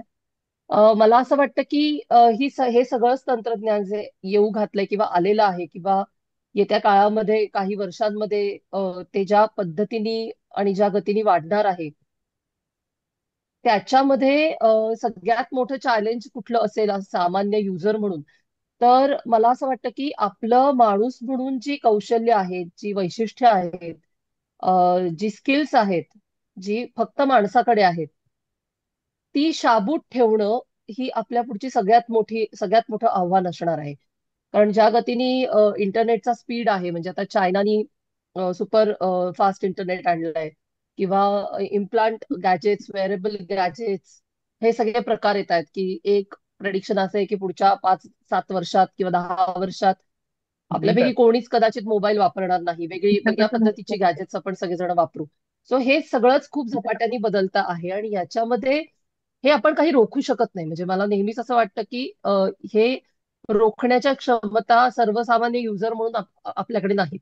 मग आपण काय करू शकतो, तर आपण माणूस म्हणून जी काही कौशल्य माझ्याकडे आहेत, मग तो इमोशनल इंटेलिजन्स असेल, सहवेदना दुसऱ्याची समजून घेण्याची कपॅसिटी असेल, सर्व्हायव्हल इन्स्टिंक्ट जे माणसाचं आहे ते असेल, अशी जी अत्यंत माणूसपणाची जी कौशल्य आहेत आपल्यामध्ये, ती कौशल्य घासून पुसून व्यवस्थित नीटनेटकी ठेवणं आणि त्याची ढाल बनवून ह्या सगळ्याच्या बरोबरीने पुढे पुढे जाणं, ही गोष्ट आपण करू शकतो. आणि ही गोष्ट ह्या सगळ्या तंत्रज्ञानाच्या झंझावातामध्ये मागे पडते आहे, लक्षात घेतली जात नाही असं मला अनेकदा वाटतं. याचं कारण असं आहे की मी गेली 10हून अधिक वर्ष महाराष्ट्रभर काम करते आहे. लहान मुलांपासून ज्येष्ठ नागरिकांपर्यंत 30-35 हजार लोकांपेक्षा जास्त लोकांपर्यंत पोहोचले, त्यांच्या बरोबर काम करते आहे. त्यामुळे मला अनेकदा असं वाटतं की आपण बाकी सगळ्या गोष्टींबद्दल बोलतो, पण माणूस म्हणून जी कौशल्य माझ्याकडे आहेत, उदाहरण देते की एखादा ऍक्सिडेंट झाला की लोक पटकन व्हिडिओ काढतात, फोटो काढतात, पण मदत करायला धावत नाही. हे कशातनं येतं, ह्याचा अभ्यास झाला तर काय टिकवून ठेवायचं आहे याच्याकडे आपल्याला जाता येईल. आणि तंत्रज्ञान हे वैर नाही, म्हणजे ह्याच्याशी आपलं कुठलं वैर नाहीये, किंवा तो काही आपला आपला शत्रू नाहीये. पण तो असा मित्र असावा की जो आपल्या डोक्यावर बसू नये आणि आपल्या बरोबरीने किंवा आपल्याला असिस्टंट अशा अर्थाने त्याची भूमिका कायम राहावी. याच्या दृष्टीने विचार केला तर मला असं वाटतं की AI च कुतूहल, AI ची भीती, AI ची असुरक्षितता आणि AI चे फायदे आणि तोटे, ह्या सगळ्या संदर्भात आपल्याला अ, जाणीवपूर्वक काही निर्णय घेता येतील. आणि सर्वसामान्य युजर म्हणून सुद्धा माझी काय भूमिका ह्याच्यात असली पाहिजे, मी कशा पद्धतीने ह्या सगळ्या गोष्टींचा विचार केला पाहिजे, याच्याविषयी आपण अधिक जागरूक होऊ शकू असं मला वाटतं. Yes yes, thank you Mukta. म्हणजे आता तर ऍक्च्युली थँक्यू. थँक्यू मुक्ता. आता तर आर्टिफिशियल इंटेलिजन्स इतके भयावह प्रकार समोर येत आहेत. ते काय मॉफ्ट व्हिडिओज आणि हे सगळं, म्हणजे हो हो, ते होणारच खरंच आहे. काय मला समजत नाही, ते फायदे जास्त की तोटे जास्त असं ते. नाही, फायदे इक्वली आहेत. आपण एक गोष्ट लक्षात घेऊया, तंत्रज्ञान नेहमी न्यूट्रल असतं. हम्म. तंत्रज्ञान बनवणाऱ्या माणसाला हे ठरवता येत नाही की ते कोण वापरेल. आणि एकदा तंत्रज्ञान बनलं की जसं ते फायद्यासाठी वापरता येतं, तसं ते गैरफायदा घेण्यासाठी सुद्धा वापरता येतं, because it is neutral. AI ला समजत नाही, त्याला स्वतःच्या भावना नाही आहेत, त्याला तात्विक निर्णय घेता येत नाहीत, त्याला लॉजिकल थिंकिंग जरी असलं तरी, त्याला रॅशनॅलिटी जरी असली तरी त्याच्यामध्ये मूल्य व्यवस्था नाहीये. सो हे कॉम्प्लेक्सिटी असणारच आहे कायम. आणि म्हणूनच मला असं वाटतं की ती माणूसपणाची मूल्य जी आहेत ती टिकवण्यावरती जर भर दिला तर हा प्रश्न सोडवण्याच्या दिशेने निदान एक पाऊल आपल्याला पुढे टाकता येऊ शकतं. बरोबर. बरोबर आहे. ओके. योगेश. येस, ह्याच्या पुढचा आपला लेख होता तो मिलिंद जोशी यांचा, एलॉन मस्क वरती त्यांनी लिहिलेला. त्यांची थोडक्यात ओळख सांगते. IIT इंजिनियर, संगीत आणि साहित्य अभ्यासक, ललित लेखन आणि स्ट्रॅटेजी कन्सल्टिंग, कॉर्पोरेट जगतात यशस्वी वाटचालीच्या बरोबरीने कला आणि साहित्यात मुसाफिरी. आणि एक आनंदाची गोष्ट सांगायची म्हणजे पुढच्याच आठवड्यात त्यांचं स्वतःचं पहिलं पुस्तक मनरंग हे प्रकाशित होतंय. आणि त्यांनी ह्या वेळेला म्हणजे आपल्या अंकामध्ये लेख लिहिलाय तो एलॉन मस्क यांच्यावर लिहिलाय. सो मिलिंद सर जरा सांगा ना त्याच्याविषयी. धन्यवाद. पहिल्यांदा सर्वांना शुभेच्छा नवीन वर्षाच्या. आणि सगळ्यांना आत्ताच मी आमंत्रण देतोय की 12 तारखेला माझ्या पुस्तकाचं प्रकाशन होणार आहे आणि अशोक सरच करतायत, त्याच्यामुळे त्यांना अजून ते पुस्तक वाचायला दिलेलं नाही, ते देणार आहे. ते वाचून नक्की त्यांचा अभिप्राय रोखठोकपणे देतील याची माझी खात्री आहे आणि आशीर्वादही देतील. आम्ही पार्लेकर ह्या संकल्पनेविषयी मला खूप आत्मीयता आहे पहिल्यापासून. आणि ज्ञानेश आणि माझी अर्थात म्हणजे शाळेपासून पार्लेकरची जी ओळख असेल ती घट्ट असते, ते सगळ्यांनाच माहिती आहे. त्यात आम्ही पार्लेकर असं एक नावच असं आहे की त्याच्यामुळे लगेच तुमची त्याच्याबरोबर नाळ जुळते आणि तुम्हाला वाटतं की आपण काहीतरी करायला हवं. त्याच्यामुळे मी दर महिन्याला काही ना काहीतरी वेगवेगळ्या विषयांवरती लिहित असतो. टेक्नॉलॉजी, स्टार्टअप्स आणि या सगळ्यांविषयी लिहिताना ज्ञानेश आणि माझं बोलणं झालं की या सगळ्यांमध्ये सगळ्यात मुख्य म्हणजे नॉर्थ स्टार कोण. तर मी म्हटलं या सगळ्यांचा बाप माणूस कोण महामेरू. आहे? या सगळ्यांचा महामेरू म्हणजे सगळ्या स्टार्टअप्स आणि सगळ्या लोकांचा जो कोणी भगवान म्हणून जर आपण बघितलं तर तो एलॉन मस्क असला पाहिजे. कारण जिकडे म्हणजे एक ब्लू ओशन स्ट्रॅटेजी नावाचं एक पुस्तक होतं, ते माहित नाही सगळ्यांना माहिती आहे की नाही. थोडक्यात जिकडे कॉम्पिटिशन असेल तिकडे सगळ्यांना मारून तुम्हाला पुढे जायला लागतं, दॅट इज रेड ओशन. आणि जिकडे कुठचीही कॉम्पिटिशन नाही असं नवीन क्षेत्र ज्याच्यामध्ये तुम्ही उतरलात तर ते ब्लू ओशन असतं आणि you can go ahead without any problem. तर हे ऍक्च्युअल करणारा माणूस म्हणजे एलॉन मस्क. आणि त्याचं चरित्रच एवढं म्हणजे तो बघितल्यानंतरच एवढं ते प्रेरणादायी वाटतं की म्हटलं की याबद्दल नक्की आपण लिहू. आणि माझे मग मी बरेच जे कॉन्टॅक्ट्स आहेत जे टेस्ला आणि सगळीकडे कामं करतात त्यांच्याशी पण भरपूर माझी डिस्कशन्स झाली. आणि एक 2-3 गोष्टी खूप महत्वाच्या मला त्याच्यामध्ये दिसल्या. म्हणजे ज्या क्षेत्रामध्ये सगळ्यात जास्त जोखीम आहे त्या क्षेत्रामध्ये सगळ्यात जास्त फायदा होऊ शकतो, ही गोष्ट नक्की आहे. पण अर्थात त्या क्षेत्रामध्ये उडी घेऊन त्याच्यामध्ये चांगलं काम करून दाखवणं याला खूप मोठा परफॉर्मन्स लागतो आणि केपेबिलिटी लागते. आणि ते एलॉन मस्कनी त्याची तुम्ही बघितलीत तर सगळी क्षेत्र तशी आहेत. म्हणजे एकूण एक गोष्टी त्यांनी स्पेस ट्रॅव्हल म्हणा किंवा त्याच्या इलेक्ट्रिक व्हेकल्स आणि विदाउट ड्रायव्हर व्हेकल्स किंवा आता तो सध्या काढतोय की प्रशांत महासागराच्या मधनं बोगदा करून तो पूर्णपणे हायपरलूपनी वाहतूक करणार. किंवा आत्ताच मगाशी या आपल्या ताई बोलल्या की मुक्ताताई की कशा आज म्हणजे माणूस आणि AI यांची कशी काय एक जोडण होऊ शकेल किंवा काय होऊ शकेल.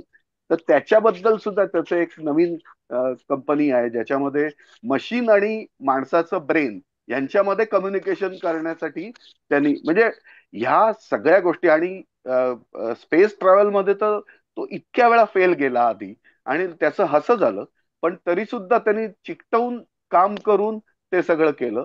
आणि मग आता पॉलिटिक्स मध्ये पण तो जबरदस्त आलाय. आणि माहित नाही म्हणजे ट्रम्प आता 2 वेळा झाला, त्याच्यामुळे आता जर पुढच्या वेळी जेव्हा इलेक्शन येईल त्यावेळी कदाचित एलॉन मस्कच उमेदवार असू शकेल युएसचा प्रेसिडेंटचा. आणि सगळ्यात हे सगळं करून तो सगळ्यात श्रीमंत व्यक्ती आज जगामधला आहे. म्हणजे इतकं जगावेगळं व्यक्तिमत्व जे आहे त्याच्यामुळे आम्ही त्याबद्दल लिहिलं. अर्थात जागेची खूप मर्यादा वाटली लिहिताना, त्याच्यामुळे फारच प्रेसी रायटिंग करून ते करायला लागलं मला. बघूया म्हणजे तुम्हाला कितपत आवडतंय ते ट्रेसी, कारण का त्याच्यामध्ये इन बिटवीन लाईन्स बऱ्याच गोष्टी आहेत आणि त्या सगळ्याच काही लिहिता येत नाहीत आणि लिहिणं जाणं शक्य नाही. तर बघू आपण आता पुढच्या वेळी पण काय आणखीन करता येईल. नाही, आणि तुमच्या धन्यवाद. लेखाचं थँक्यू. नाव पण एकदम ऍप्ट आहे, कस्तुरी उद्योजक. ते पण खूप छान आहे. ह्याच्या पुढचा लेख थोडासा वेगळा, म्हणजे भूषण देशपांडे यांनी लिहिलाय. सह देशपांडे यांचं हे जन्मशताब्दी वर्ष आहे.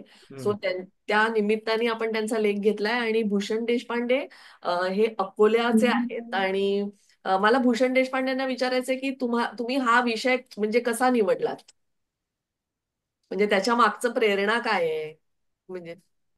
नमस्कार. नमस्कार. मी 5 वर्षांपूर्वी सह देशपांडे हे मला माहीत झाले.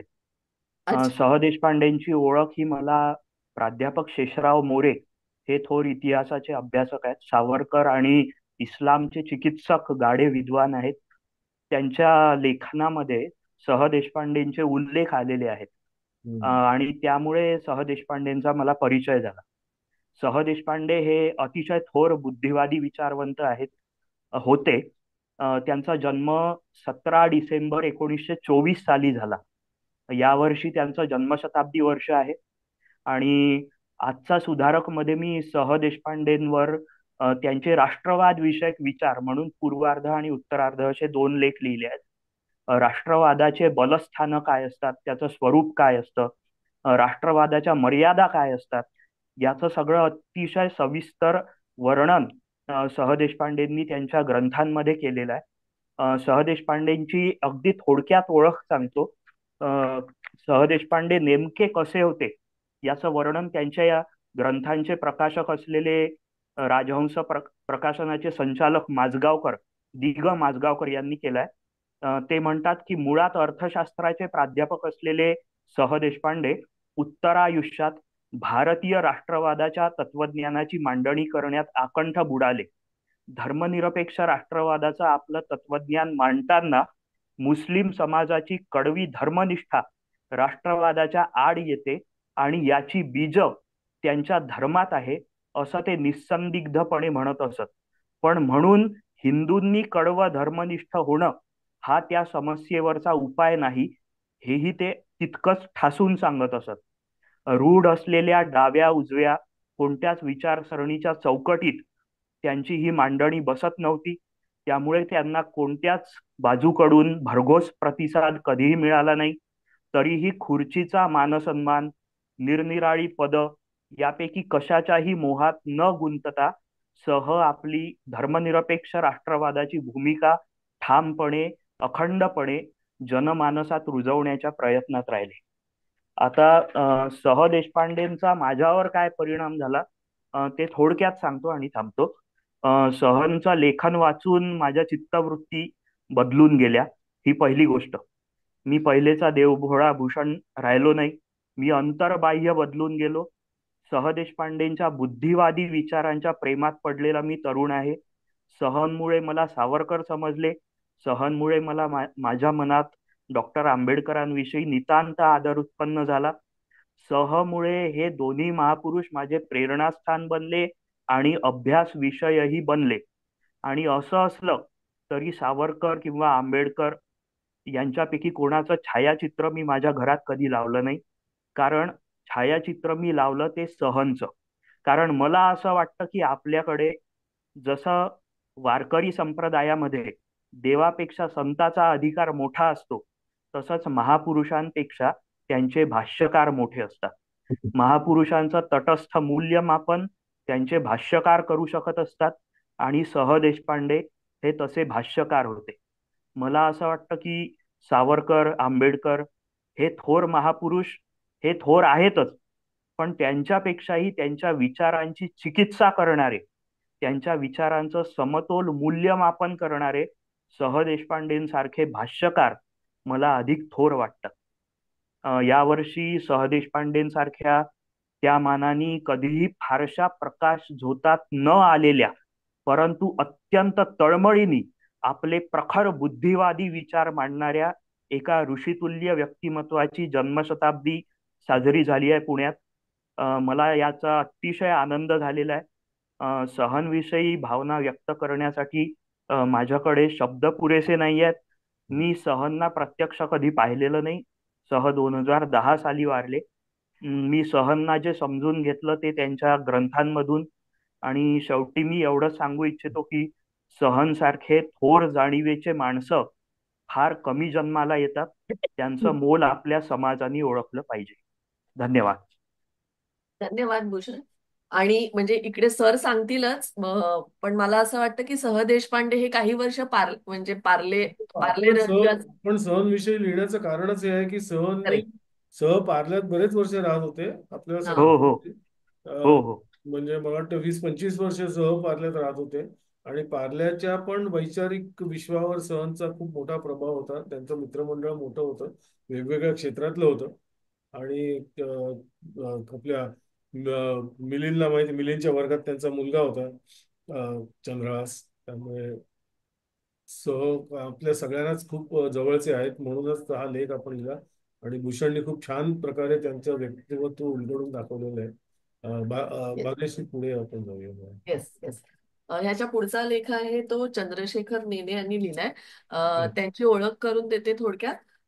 आंतरराष्ट्रीय घडामोडींचे विश्लेषक आणि अभ्यासक आहेत. वृत्तपत्रे, मासिकांमध्ये त्यांनी खूप विषयावर लेखन लिहिलंय. तरुण भारत मराठी दैनिकात वृत्तपत्राच्या महा MTB चॅनलवरती ते व्हिडिओ ब्लॉग चालवतात. आणि इतिहास, परराष्ट्र धोरण, राज्य, वित्त आणि भूराजकारण या विषयावर त्यांची व्याख्यानं झाली आहेत. आणि सगळ्या म्हणजे सध्याचा एक ओव्हरऑल जगातला धगधगता विषय म्हणजे युक्रेन रशिया वॉर, याच्यावरती त्यांनी म्हणजे सर्वसामान्य माणसांना आपल्याला जनरली माहिती असतं, पण म्हणजे जसं सर आणि आम्ही आजच बोलत होतो सकाळी की अगदी सोप्या शब्दात आणि पटकरून नक्की काय तिकडे चाललंय आणि हे कशामुळे चाललंय, नक्की ह्याच्या मागे कोण आहे वगैरे अतिशय सोप्या भाषेत त्यांनी हा सांगितलंय. सो नेने सर, प्लीज जरा तुम्ही थोडं अजून इलॅबोरेट करा ना ह्याच्याविषयी. जरूर. सर्वात आधी सर्वांना नवीन वर्षाच्या शुभेच्छा. आणि आपण अशी आशा करूया की हे युक्रेनचं युद्ध पुढच्या महिन्यात थांबेल. त्याचं कारण असं आहे की 20 जानेवारीला ट्रम्प यांनी राष्ट्राध्यक्षपदाची शपथ घेतली की त्यांनी स्वतःच सांगितलंय की मी झेलेन्स्कीला पैसे देणं थांबवीन, त्याला पैसे दिले नाही की तो लढणार नाही आणि युद्ध आपोआप थांबेल. आणि ट्रम्पचं बोलणं अर्थात त्याच्या अमेरिकेच्या स्वार्थाकरता आहे की तो म्हणला $250 बिलियन यांना दिलेले आहेत आणि कशा करता मी यांना पैसे द्यायचे, त्यांना लढायचं असलं तर स्वतःच्या पैशावर लढू दे की मी कशाला पैसे देत राहायचं. हा एक अत्यंत प्रॅग्मॅटिक किंवा प्रॅक्टिकल विचार त्यांनी दिलेला आहे. आणि याचा फायदा आपल्यासारख्या देशाला काय होतो ते मी त्या लेखात मुद्दाम मांडलंय. कारण काय होतं की आंतरराष्ट्रीय राजकारणावरचं जर लिहायचं झालं ना तर फक्त भारत, पाकिस्तान, चीन एवढं बघून भागत नाही. जगाचा सगळा विचार थोडाफार करायला लागतो. अमेरिकेने एकदा युरोपचे पैसे देण्याचं थांबवलं की अमेरिकेचा खरा शत्रू आहे चीन, त्यामुळे अमेरिकेचं सगळं लक्ष चीनकडे जाईल. आणि आता त्याची अत्यंत गरज आहे, कारण चीनने आतापासूनच दादागिरीला पुन्हा सुरुवात केलेली आहे. तैवानला धमकवतायत. तैवानला का धमकवतायत? कारण तैवानमध्ये जगातल्या सर्वात जास्ती चिप्स तिथे तयार होतात. आणि आज परिस्थिती अशी आहे की ज्यांच्याकडे IC चिप्स मॅन्युफॅक्चरिंग आहे त्यांच्याकडे जगाची सगळा कंट्रोल येतो. आपण हे AI वगैरे जे म्हणतो, मला फार आवडलं आता AI वरती लिहिलेलं लोकांनी सगळं आहे. ते AI चालतं या चिप्स वरती. ते चिप्स गेल्या तर आर्टिफिशियल आणि नॉर्मल कुठलंच इंटेलिजन्स चालायचं नाही आणि फक्त सगळं ते चीनच्या हातात जाईल. अमेरिकेलाही ते पूर्णपणे माहीत आहे. आणि म्हणून माझ्या मते 20 जानेवारी नंतर जागतिक सगळ्या राष्ट्रांची पुनर्मांडणी अत्यंत आवश्यक आहे. आणि ट्रम्पनी तर आतापासून सुरुवात केली आहे त्या पुनर्मांडणीला. आणि त्या पुनर्मांडणीला अपशकून करायला अमेरिकेतल्या दहशतवाद्यांनी कालपासून सुरुवात केली आहे. It's going to be interesting. आणि भारतीय लोकांनी आता त्यापासून वेगळं राहणं शक्य नाही. आपल्याला त्याच्यावरती लक्ष ठेवलं पाहिजे, कारण त्याचे परिणाम आपल्यावरती सुद्धा तितकेच प्रकर्षाने होणार आहेत. मुंबईचं आपल्याला माहिती आहे, मुंबईने दहशतवाद कितीतरी भोगलेला आहे. तेव्हा हे सगळं भारतीय लोकांपर्यंत जावं हा माझा ब्लॉगचा उद्देश असतो. आणि जेव्हा ज्ञानेश सरांनी मला सांगितलं की या विषयावरती तुम्ही लेख लिहाल तर मला फार आनंद झाला. कारण हा विषय जितका आपण आपल्या लोकांपर्यंत घेऊन जाऊ तेवढी जाणीव विस्तारते. आणि विस्तारलेल्या जाणीव अनेक ज्या सुटलेल्या गोष्टी असतात त्या सुद्धा नजरेला यायला लागतात. बघूया काय होतं ते. आपण सगळे अर्थात विचार तर असा करूया की जग शांतीच्या मार्गाने जाईल आणि भारत समृद्धीच्या मार्गाने जाईल. असंच व्हावं अशी अपेक्षा आहे. तर एक प्रश्न विचारण्यापासून राहत नाही. तो म्हणजे असा विचारा. की आता ते तालिबान आणि पाकिस्तानचं पण हल्ले बिल्ले सुरू झालेले आहेत. हो हो कुठे संपणार आहे पाकिस्तानचं विघटन? आपण बघणार आहोत येत्या काळात. काय हो, वाटतं? अर्थात. मी बरेचदा माझ्या ब्लॉगमध्येही सांगत आलो आणि त्याला लोकांनी काही वेळा थट्टा केली की तुम्ही नुसते पाकिस्तानचं विघटन होईल सांगता, पाकिस्तानचे लोक तर क्रिकेटच्या मॅच पाहतायत. अरे ते क्रिकेटच्या मॅच पाहतायत कारण घरात पाहिलं की त्यांना भयंकर वेदना होत आहेत. मग मनुष्य काहीतरी एस्केप शोधतो, तो एस्केप त्यांचा आहे क्रिकेटच्या मॅच पाहण्याचा. तो देश आता तो मुळातच कृत्रिम देश होता आणि अफगाणिस्तानची त्यांनी ते म्हणजे दगडावर डोकं आपटण्यासारखं आहे. कारण तालिबानची जी लोक आहेत ती जन्मभर लढाईच करत आलेली आहे आणि ती त्यांचा जो गनिमी काव्याची लढाई आहे त्यात ते अत्यंत प्रवीण आहेत. पुन्हा जिथे ती लढाई चालली आहे तो त्यांचाच भूभाग आहे हो. पाकिस्तानी सोल्जर्सना तो त्या ज्ञात नाहीये. आणि तालिबाननी सांगितलेलंच आहे की आम्ही खैबर पख्तूनख्वा हे तुमच्याकडनं मोकळं करून घेऊ. आणि आता जागतिक परिस्थिती अशी झाली आहे की चीनला सुद्धा तालिबान आपल्या बाजूला पाहिजे, कारण अफगाणिस्तानात लिथियम वगैरे बरेच रिसोर्सेस आहेत, ते चीनला पाहिजे. त्यामुळे पाकिस्तानला आता सगळ्यांनी सोडून दिलेलं आहे. इनफॅक्ट हा जो तालिबानचा दादागिरी चालली आहे ती अमेरिकेने दिलेल्या शस्त्रांवरनं चालली आहे. अमेरिका 21 साली जेव्हा शस्त्र टाकून पळून गेलो तेव्हा मी सुद्धा टीका केली होती. कदाचित त्यांनी ती शस्त्र अशा करता ठेवली होती की यांच्या हातात पडली की हे पाकिस्तानला सरळ करतील. पाकिस्तान सरळ होतील, सरळ म्हणजे त्याचे तुकडे होतील. कारण बलुचिस्तानमध्ये ऑलरेडी हे सगळं सुरू झालेलं आहे, क्रांतीचा हे सुरू झालेलं आहे. कारण पाकिस्तानी सैन्याचं प्रेशर गेलं की बलुचिस्तान मोकळा होतो. सिंध देशांमध्ये ते कधीपासून आरडाओरडा करतायत की आम्हाला पंजाबांचं वर्चस्व नको. बहुतेक पाकिस्तान हा पूर्व पंजाब नावाचा एक छोटस स्टेट म्हणून राहील आणि त्यांना कुठेही कनेक्शन नसल्यामुळे ते आपसातच लढून आणि असे मरतील असं मला वाटतं. असं माझं भवितव्य थोडंफार या दिशेने चाललेलं आहे. फक्त एक धोका आहे, ते आपण सावध असलं पाहिजे की हे मरायला लागले की धावत भारतातच येतील. त्यामुळे त्यांच्यातल्या एकाला सुद्धा येऊ द्यायचं नाही, गोळ्याच घालायच्या, अजिबात येऊ द्यायचं नाही. इथे ते आले तर इथे सगळा हॅवॉक क्रिएट करतील. ते काय असतं की रोगजंतू पसरायला लागले की आपण काय करतो, आपण फवारणी करतो ना, त्यांच्यावरती फवारणी करणं अत्यंत आवश्यक झालं. खरी गोष्ट. Thank you sir. थँक्यू. थँक्यू. आणि आपल्या अंकातला शेवटचा लेख आहे तो अंबरीश पवार यांचा, भारताचे आत्मनिर्भर अंतराळ म्हणून. अंबरीश पवार हे सुरुवातीचे पार्लेकर होते आणि आपटे सरांच्या जनसेवामधून चे उत्साही कार्यकर्ते. त्याच्यामुळे ऑब्व्हियसली ऍस्ट्रॉनॉमी आणि खगोलशास्त्रांचा त्यांचा नक्कीच आवड असणार म्हणूनच. आणि ते सध्या ते सिक इंडिया नावाच्या कंपनीचे ते प्रोजेक्ट इंजिनियर आहेत. आणि अंबरीश जरा Yes, थोडासा इलॅबोरेट करा ना ह्याच्याविषयी, या लेखाविषयी. yes. सर्वप्रथम सगळ्यांना हॅपी न्यू इयर, इंग्रजी हॅपी न्यू इयर बेसिकली. विषयाला घालण्यापूर्वी एक मी आवर्जून नमूद करतो की आपटे सरांचं जेवढं आभार मानावे तेवढे कमीच, कारण का त्यांच्यामुळे या विषयाची गोडी लागली आणि तो विषय घेऊन जवळपास गेली 20 वर्ष मी अभ्यास चालू ठेवलाय. दुसरा आभार मानायचे ते माझे म्हणजे मेन म्हणजे श्री पराग लिमये यांचे जे जनसेवा समितीचे कार्यवाह आहेत. त्यांनी मला प्रवृत्त केले की तू हा विषय घेऊन लिहित जा. ओके, तर त्यांच्यामुळे मी 2010 सालापासून आम्ही पार्लेकरसाठी लिहायला सुरुवात केली आणि त्यामुळे आम्ही पार्लेकरच्या संपूर्ण टीमला खूप खूप आभार की त्यांनी हे अशा ऍक्टिव्हिटीमध्ये मला सहभागी करून दिला. आणि माझा पहिला असा एक्सपिरियन्स आहे रादर की लोकांपुढे व्यक्त व्हावणं आणि एक असं एक छान संवाद ऐकणं आणि इतरांकडून सुद्धा ऐकणं हा एक सुद्धा चांगली पर्वणी माझ्यासाठी. Okay, coming back to the topic की अवकाश तंत्रज्ञान किंवा स्पेस सायन्स आपण ज्याला म्हणतो हे आपल्याला काही नवीन नाही रादर, पण गेल्या 2 वर्षात चंद्रयान-3 मुळे हे प्रत्येक घराघरात पोहोचलं. म्हणजे आपण म्हणतो की सचिन तेंडुलकर बॅटिंगला आला की सगळं घर कसं किंवा पूर्ण देश एकटवून मॅच बघत बसतो, किंवा शाहरुख खानचा एखादा सिनेमा आला की पूर्ण देश तो सिनेमा थिएटरमध्ये जाऊन बघतो. तसं स्पेस सायन्स हे आता एक असा प्रकार आहे ते संपूर्ण देशाला खिळवून ठेवतात. असे 3 एस जे आहेत ते संपूर्ण देशाला आता एका प्रकारे खिळवून ठेवतात. पण चंद्रयान-3 मध्ये जाण्यापूर्वी आपण जरा थोडंसं मागे गेलो की इस्रोची स्थापना ज्या उद्देशाने झाली, म्हणजे डॉक्टर होमी बाबा आणि बाकी टाटा वगैरे जे आहेत त्यांनी एक विचार करून ही संस्था स्थापन केली की कुठल्याही प्रकारच्या जागतिक रेसमध्ये न थांबता भारतासाठी आणि प्रत्येक सामान्य भारतीयासाठी अवकाश तंत्रज्ञान कसं उपयोगाला येईल हा विचार करून त्यांनी ही या क्षेत्राची निर्मिती केली. आणि त्या निमित्ताने त्यांनी उपग्रह निर्मिती करायला सुरुवात केली. आपल्याला माहिती असेल की टीव्ही बघणं किंवा रेडिओ ऐकणं हे आपल्याला आता आपण सहज बघतो, किंवा इंटरनेट बघणं, किंवा आपण आता लाईव्ह टेलिकास्ट जे बघतोय.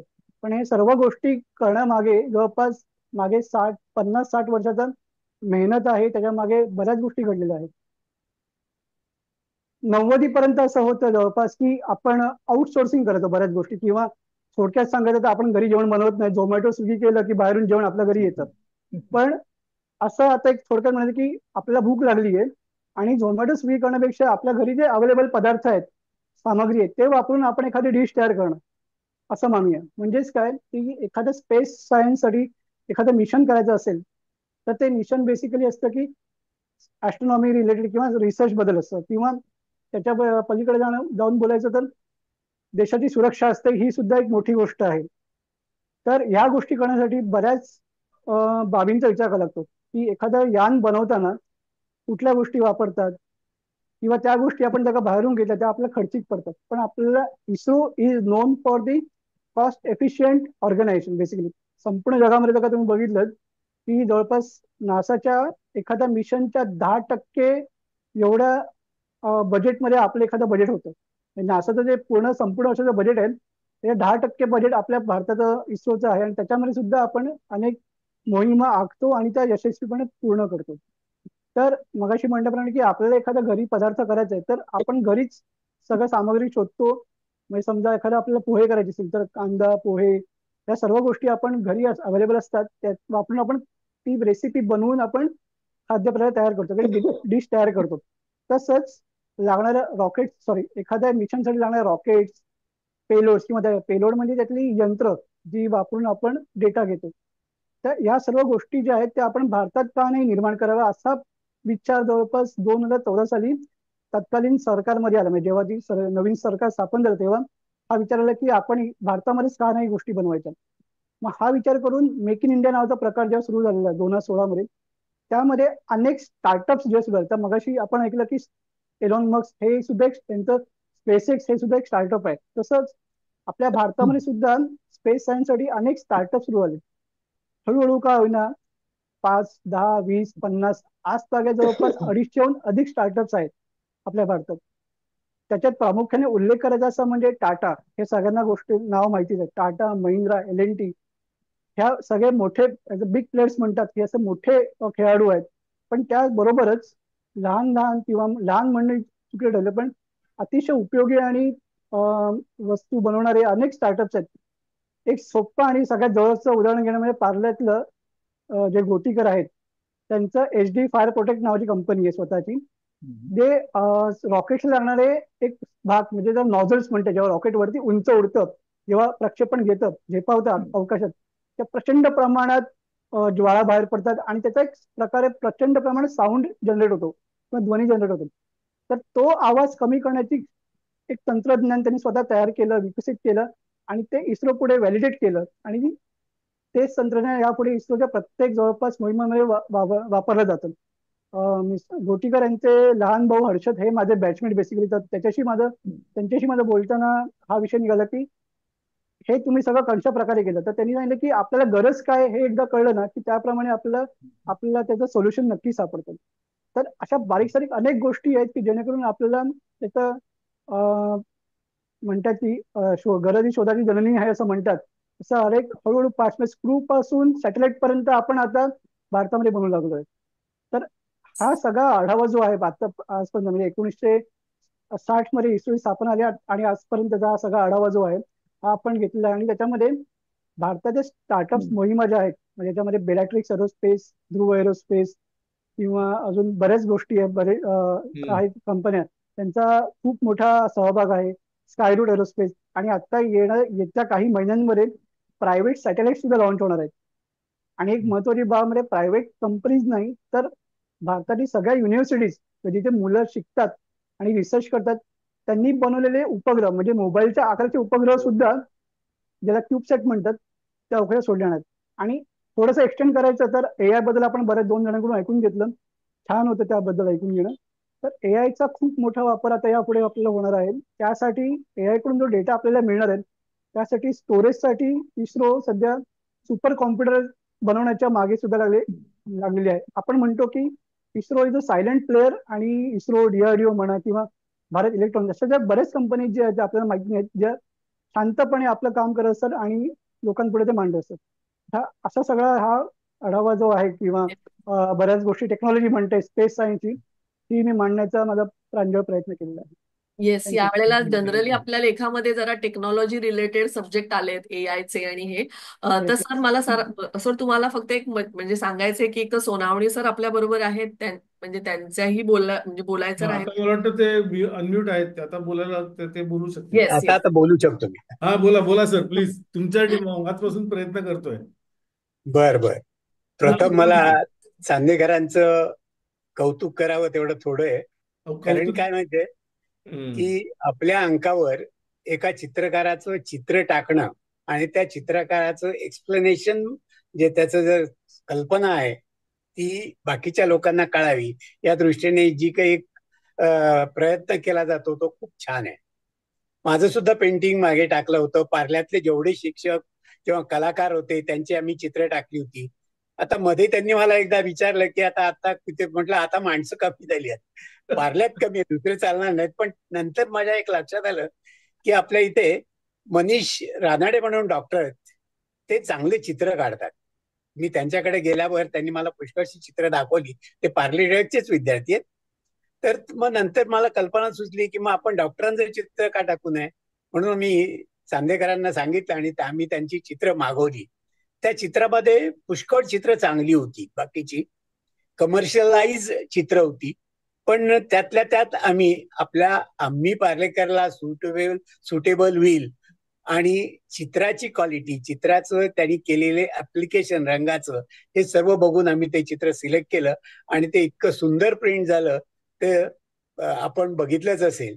तर एक तुम्हाला सांगावंसं वाटतं या बाबतीत की चित्र बघायला शिकणं यातनं साध्य होणार आहे.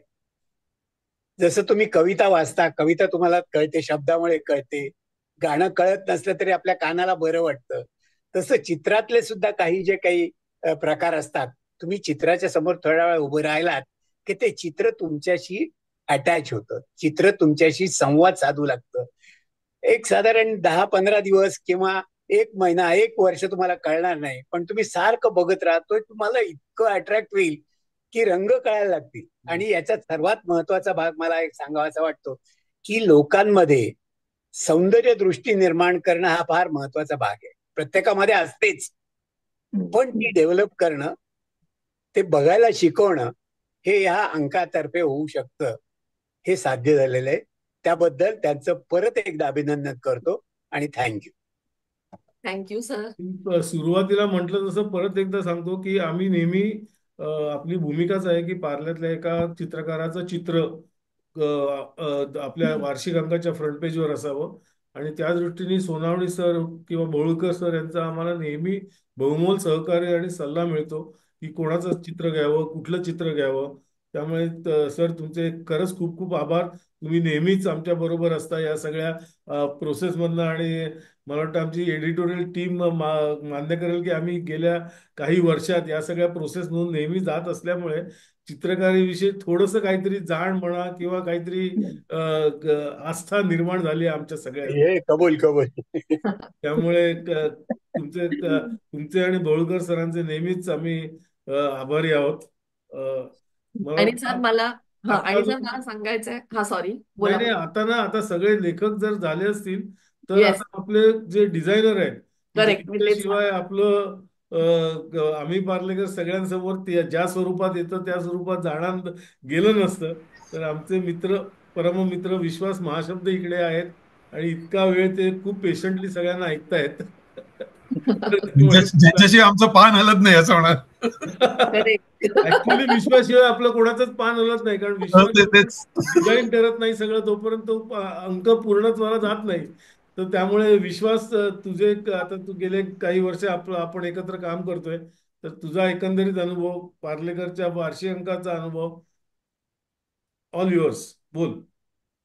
नाही, बेसिकली कसं आहे की मी बरीच वर्ष पार्लेकरचा अंक बघत होतो. कधी योग आला नाही डिझायनिंग करायचं. आपली ओळख खूप जुनी आहे, आपण खूप जुने ओळख. मला सारखं वाटायचं की अरे आपण केलं पाहिजे, काहीतरी केलं पाहिजे पार्लेकरसाठी. आणि ती संधी मला मिळाली लॉकडाऊनमुळे. हो हो लॉकडाऊन मध्ये आणि माझं जो बेसिकली डिझाईन मी करतो ते घरात बसून करतो, त्यामुळे ऑफिसमध्ये जाण्याचा प्रश्न येत नाही. त्यामुळे ते लॉकडाऊनचा तो फायदा मला मिळाला आणि मला पार्लेकरशी संबंध जुळला, तो आता ऑलमोस्ट कायमचा आता झालेला आहे. आणि असं वाटतं की तू मगाशी म्हणालस की पेशन्सफुली तू सगळ्यांचं ऐकतोयस. इतका वेळ झाला, आता ऑलमोस्ट 1.5 तास झाला हा कार्यक्रम चाललाय. सव्वा तास झाला. तर चित्रकार म्हटलं की पहिलं पेशन्स हा लागतो. आता सोनावणे सर सांगतील सुद्धा ते की चित्रकाराला भरपूर पेशन्स लागतो. ते चित्र रंगवायला एकदा सुरुवात केली, त्याच्या डोक्यात कल्पना आली की मग ते उतरस्तोवर ते कसं दिसेल, काय दिसेल, हे पेशंटफुली करायला लागतं. त्यामुळे पेशन्स हा बेसिक स्थायी भाव आहे माझा. त्यामुळे तसं काही, पण एवढे सगळे लोकांनी लेख लिहिले, एवढं सगळं छान छान लिहिलेलं आहे त्याच्यामध्ये, त्या अंकाशी संबंध जुळला माझा ऍज अ डिझायनर म्हणून, तर मला त्याच्यात खूपच आनंद वाटतो त्या गोष्टीचा. आणि याच्या पुढेही असे चांगले चांगले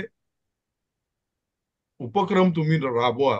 आणि जे तुम्ही चित्र पण निवडता, इव्हन कव्हरवरती सुद्धा चित्र निवडता, ते खूपच ऍप्ट असतं. पार्लेकरातला जो कलाकार आहे, आता नुसतंच आर्टिस्ट नाही, पण जसं मनीष रानडे यांचं चित्र आहे, डॉक्टर असूनही ते एवढं सुंदर चित्रकार आहेत आपले पार्ल्यात, हे हुडकून काढणं सुद्धा खूप चांगलं कसब आहे. आणि सोनावणे सर आणि बळुळकर सरांचा खूप मोठा आपल्याला फायदा होतो ना हो, त्याचा फायदा तर आहेच. प्रोसेसमध्ये. हो हो हो. त्यामुळे हा अंक खूप छान इंटरेस्टिंग होत असतो नेहमी पार्लेकरचा अंक. आणि वार्षिक अंक तर वेगळाच असतो सगळ्यात. त्यामुळे ते मजा येते सगळं करण्यासाठी, या गोष्टी करण्यासाठी. आणि मला खूप आनंद मिळतो हे करताना सुद्धा. त्यामुळे खूप छान. नाही, ऍक्च्युली आता विश्वासने सांगायला पाहिजे, पण तो सांगत नाही म्हणून मी सांगतो की कसं असतं, लेखकाने लेख लिहिल्यानंतर त्याच्यावर एवढं प्रोसेसिंग करायला लागतं ना. म्हणजे एक ते ह्रस्वदीर्घ वगैरे ते एक वेगळी गोष्ट आहे, पण त्याचं लेआउटिंग करणं, त्याला ऍप इमेजेस शोधणं, ते आमचं एडिटोरियल डिपार्टमेंट आणि विश्वास आम्ही दोघं एक मिळून करतो. किंवा काही हे असतात, काही हायलाईट करणं. तर हे सगळे जे आहेत ना, ते फक्त लेख वाचून त्याचं मर्म जाणून तो योग्य पद्धतीने प्रेझेंट करणं, हे खरंच मोठं कसब आहे. आणि मला वाटतं विश्वास, तू नेहमीच ते काम खूप छान करतोस की ते लोकांपर्यंत ते प्रेझेंट करणं लेख. आम्ही जेव्हा लिहितो तो रॉ पद्धतीत असतो, पण तो जो फायनल हे करून त्याचं पॅकेजिंग करून जे लोकांपर्यंत पोहोचवतो आपण, त्याच्यात खरं म्हणजे त्याचा डिझायनरचा कस लागतो. आणि तो मला वाटतं तू खूप नाही, बेसिकली कसं आहे की तो जो लेख लिहिलेला असतो, एवढा सुंदर लेख लिहिलेला आहे, तो लोकांपर्यंत नुसतं असं लिहून पाठवण्यापेक्षा त्याला जरा काहीतरी एक लेआउट आलं, त्याच्यामध्ये चित्र आले, तर तो आणखीन इंटरेस्टिंग होऊ शकतो. हो ना. हो, इंटरेस्टिंग करता येईल, हे सगळ्यात महत्वाचं आहे. नुसतं लेख वाचायला काही चांगलेच आहेत लेख, पण ते आणखीन इंटरेस्टिंग होतात. चित्र त्याच्यात ऍड केलं म्हणा, किंवा लेआउटिंग वाईज म्हणा, त्यातलं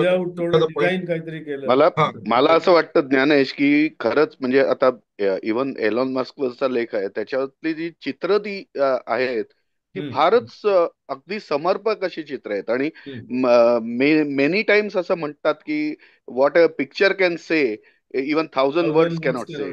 करेक्ट, बरोबर. सो खरंच धन्यवाद त्या सगळ्यांबद्दल. विश्वास, सगळ्या गोष्टी ह्या सगळ्या चांगल्या झालेल्या, ते एडिटोरियल टीम जी आहे सगळी पार्लेकरची, त्याच्यामुळे झालेलं. कारण अजून नुसतं एकट्याचं कॉन्ट्रीब्युशन आहे, चित्र निवडायला सुद्धा ही लोक खूप चांगली मदत करत असतात मला. नाही, सगळ्यांचं टीमवर्कच आहे, पण ते एकंदरीत डिझायनिंग या याच्यात तुझ्याच अंडर ते होतं, आणि त्यामुळे ते खूप छान होतं नेहमी. तर भाग्यश्री, अजून आणि सर, म्हणजे आता आपण सगळ्याच म्हणजे लेखांचा आढावा घेतोय, आणि एकंदरीत अंकाचा तर 2 जण जी आता नाही आहेत, पण ती महत्वाची आहेत. एक तर आपले व्यंगचित्रकार प्रभू देसाई सर. हा, त्यांनी व्यंगचित्र लिहिले, त्याच्याबद्दल जरा 2 वाक्य सांगा, म्हणजे एक थोडक्यात सांगा. आणि अजून एक म्हणजे प्रज्ञा काणे, न्यूज बोलतो हे सेक्शन लिहिते. एक तर पहिलं व्यंगचित्रांविषयी बोलतो की प्रभुदेसाई सर, तुम्हाला तुमच्यापैकी बरेच जणांना माहिती आहे की आपल्याशी बरेच वर्ष निगडीत आहेत. पहिल्यांदा आपण दर महिन्याला त्यांची कार्टून्स घ्यायचो पार्लेकर मधून किंवा आमच्या इतर मॅगझिन्स मधून, स्टील वर्ल्ड, मेटल वर्ल्ड, उद्योग विश्व वगैरे. आणि पण नंतर आपण असं म्हटलं की वार्षिक अंकासाठी तरी सरांची काय म्हणतात व्यंगचित्राची मालिका आपण दरवर्षी घेतो. आणि दरवर्षी आम्ही आम्ही सगळे एकत्र बसतो आणि असेच गप्पा मारता मारता विषय हा घ्यायचा का तो घ्यायचा असं सगळी चर्चा बिर्चा होताना कुठला तरी विषय फायनलाइज होतो. मग सरांना पण काहीतरी क्लिक होतं, सर पण काहीतरी स्केच करून पाठवतात, मग हे नको हे पाहिजे असं करत करत ती पण एक छान, जशी फ्रंट पेजचं चित्र निवडणं ही एक प्रोसेस आम्ही खूप एन्जॉय करतो, तशी व्यंगचित्र मालिका डेव्हलप करणे, कन्सेप्च्युलाइज करणे ही पण प्रोसेस ही खूप इंटरेस्टिंग असते.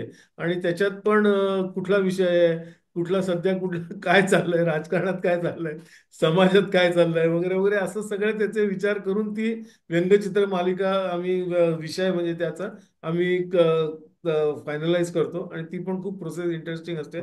आणि मला तर एस्पेशली तुम्हाला सांगतो, मला तर प्रभुदेसाई सरांचा हात एवढा सुंदर आहे ना, स्किल त्यांचं एवढं सुंदर आहे, म्हणजे खरंच हॅट्स ऑफ टू हिम. त्यांचे खरं व्यंगचित्र फार फार सुरेख असतात, फार सिम्पल आणि अगदी टू द पॉइंट, मस्त एकदम. तर त्याच्यामुळे नेहमी आमच्या अंकाची खूप व्हॅल्यू वाढते, आपण म्हणतो व्हॅल्यू एडिशन होतं. तसं आपल्या व्यंगचित्र मालिका आमच्या अंकाचा एकदम अविभाज्य आणि खूप महत्वाचा भाग झालेला आहे. तर आज ते असते तर अजून मजा आली असती, त्यांच्यातून थोड्याशा गमती जमती आपण ऐकल्या असत्या. आणि दुसऱ्या म्हणजे आमच्या प्रज्ञा काणे तुम्हाला माहिती आहे, आम्ही पार्लरची बरेच वर्ष असोसिएटेड आहेत आणि त्या नेहमी दरवर्षी न्यूज मेकर्स हे सदर लिहितात. ते पण खूप आम्ही विचार करतो, गेल्या वर्षी कुठल्या कोण लोकांनी न्यूज मध्ये तरंग उठवलेले आहेत, कुठल्या कोणा माणसाची जास्त news, who is the news maker of last year, असे आम्ही खूप त्याच्यावर चर्चा होते, याला घ्यावं याला नाही घ्यावं, हा असावा हा नसावा, असं करत करत शेवटी एक 4-5 नावं आमची फायनलाइज होतात आणि ती न्यूज मेकर्स आम्ही प्रेझेंट करतो गेल्या वर्षीचे. तो पण एक खूप छान छान अनुभव असतो की कोणाला घ्यायचं काय घ्यायचं, त्याचे कुठले हो. पॅरामीटर्स आपण हायलाइट करायचे वगैरे. तर असे हॅलो. अशा एकंदरीत मला वाटतं 1.5 तास झाला आपण बोलतोय. आता येस मला वाटतं काय भाग्यश्री, येस, आता आपलं जसं झालंय मला सगळं. वाटतं सगळ्यांविषयी झालं. मला वाटतं बोधनकरचं विजयराजचं थोडस सांगतो मी, की हा विजयराज बोधनकरांनी आता लेख लिहिला राजा रवी वर्माविषयी.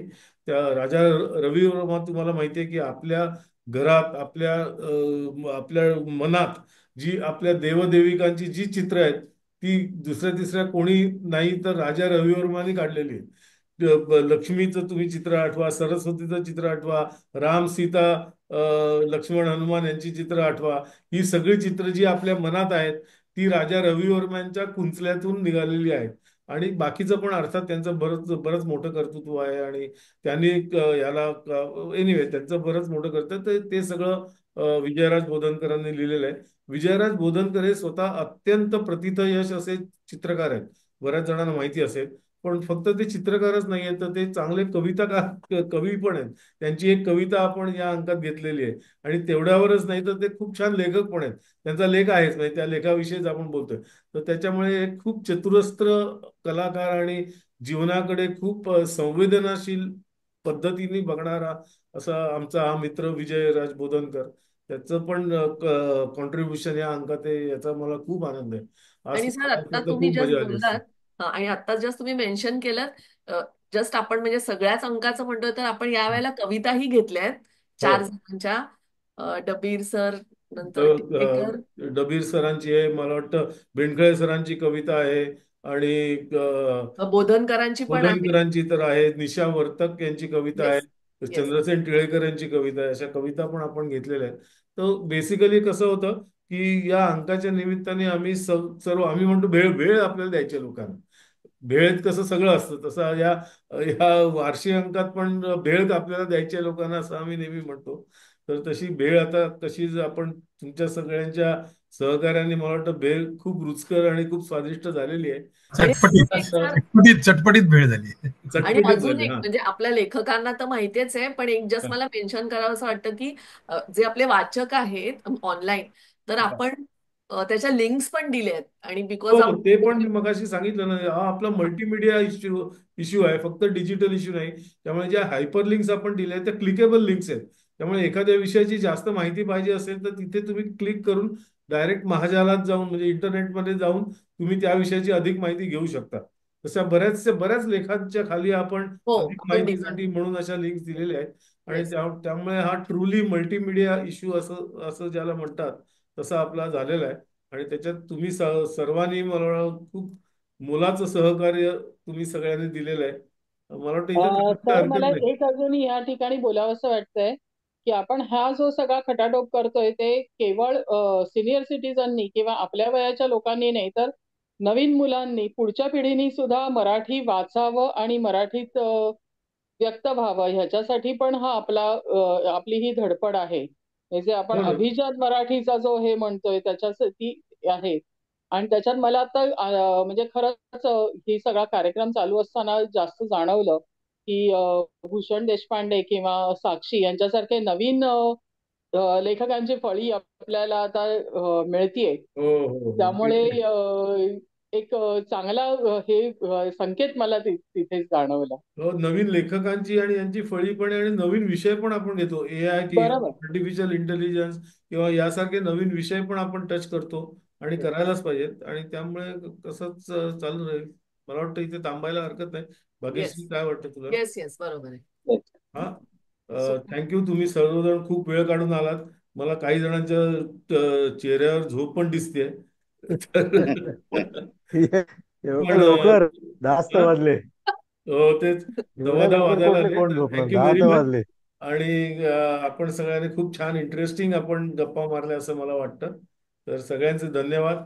नमस्कार. नमस्कार. धन्यवाद. सगळ्यांना. बाय. नमस्कार.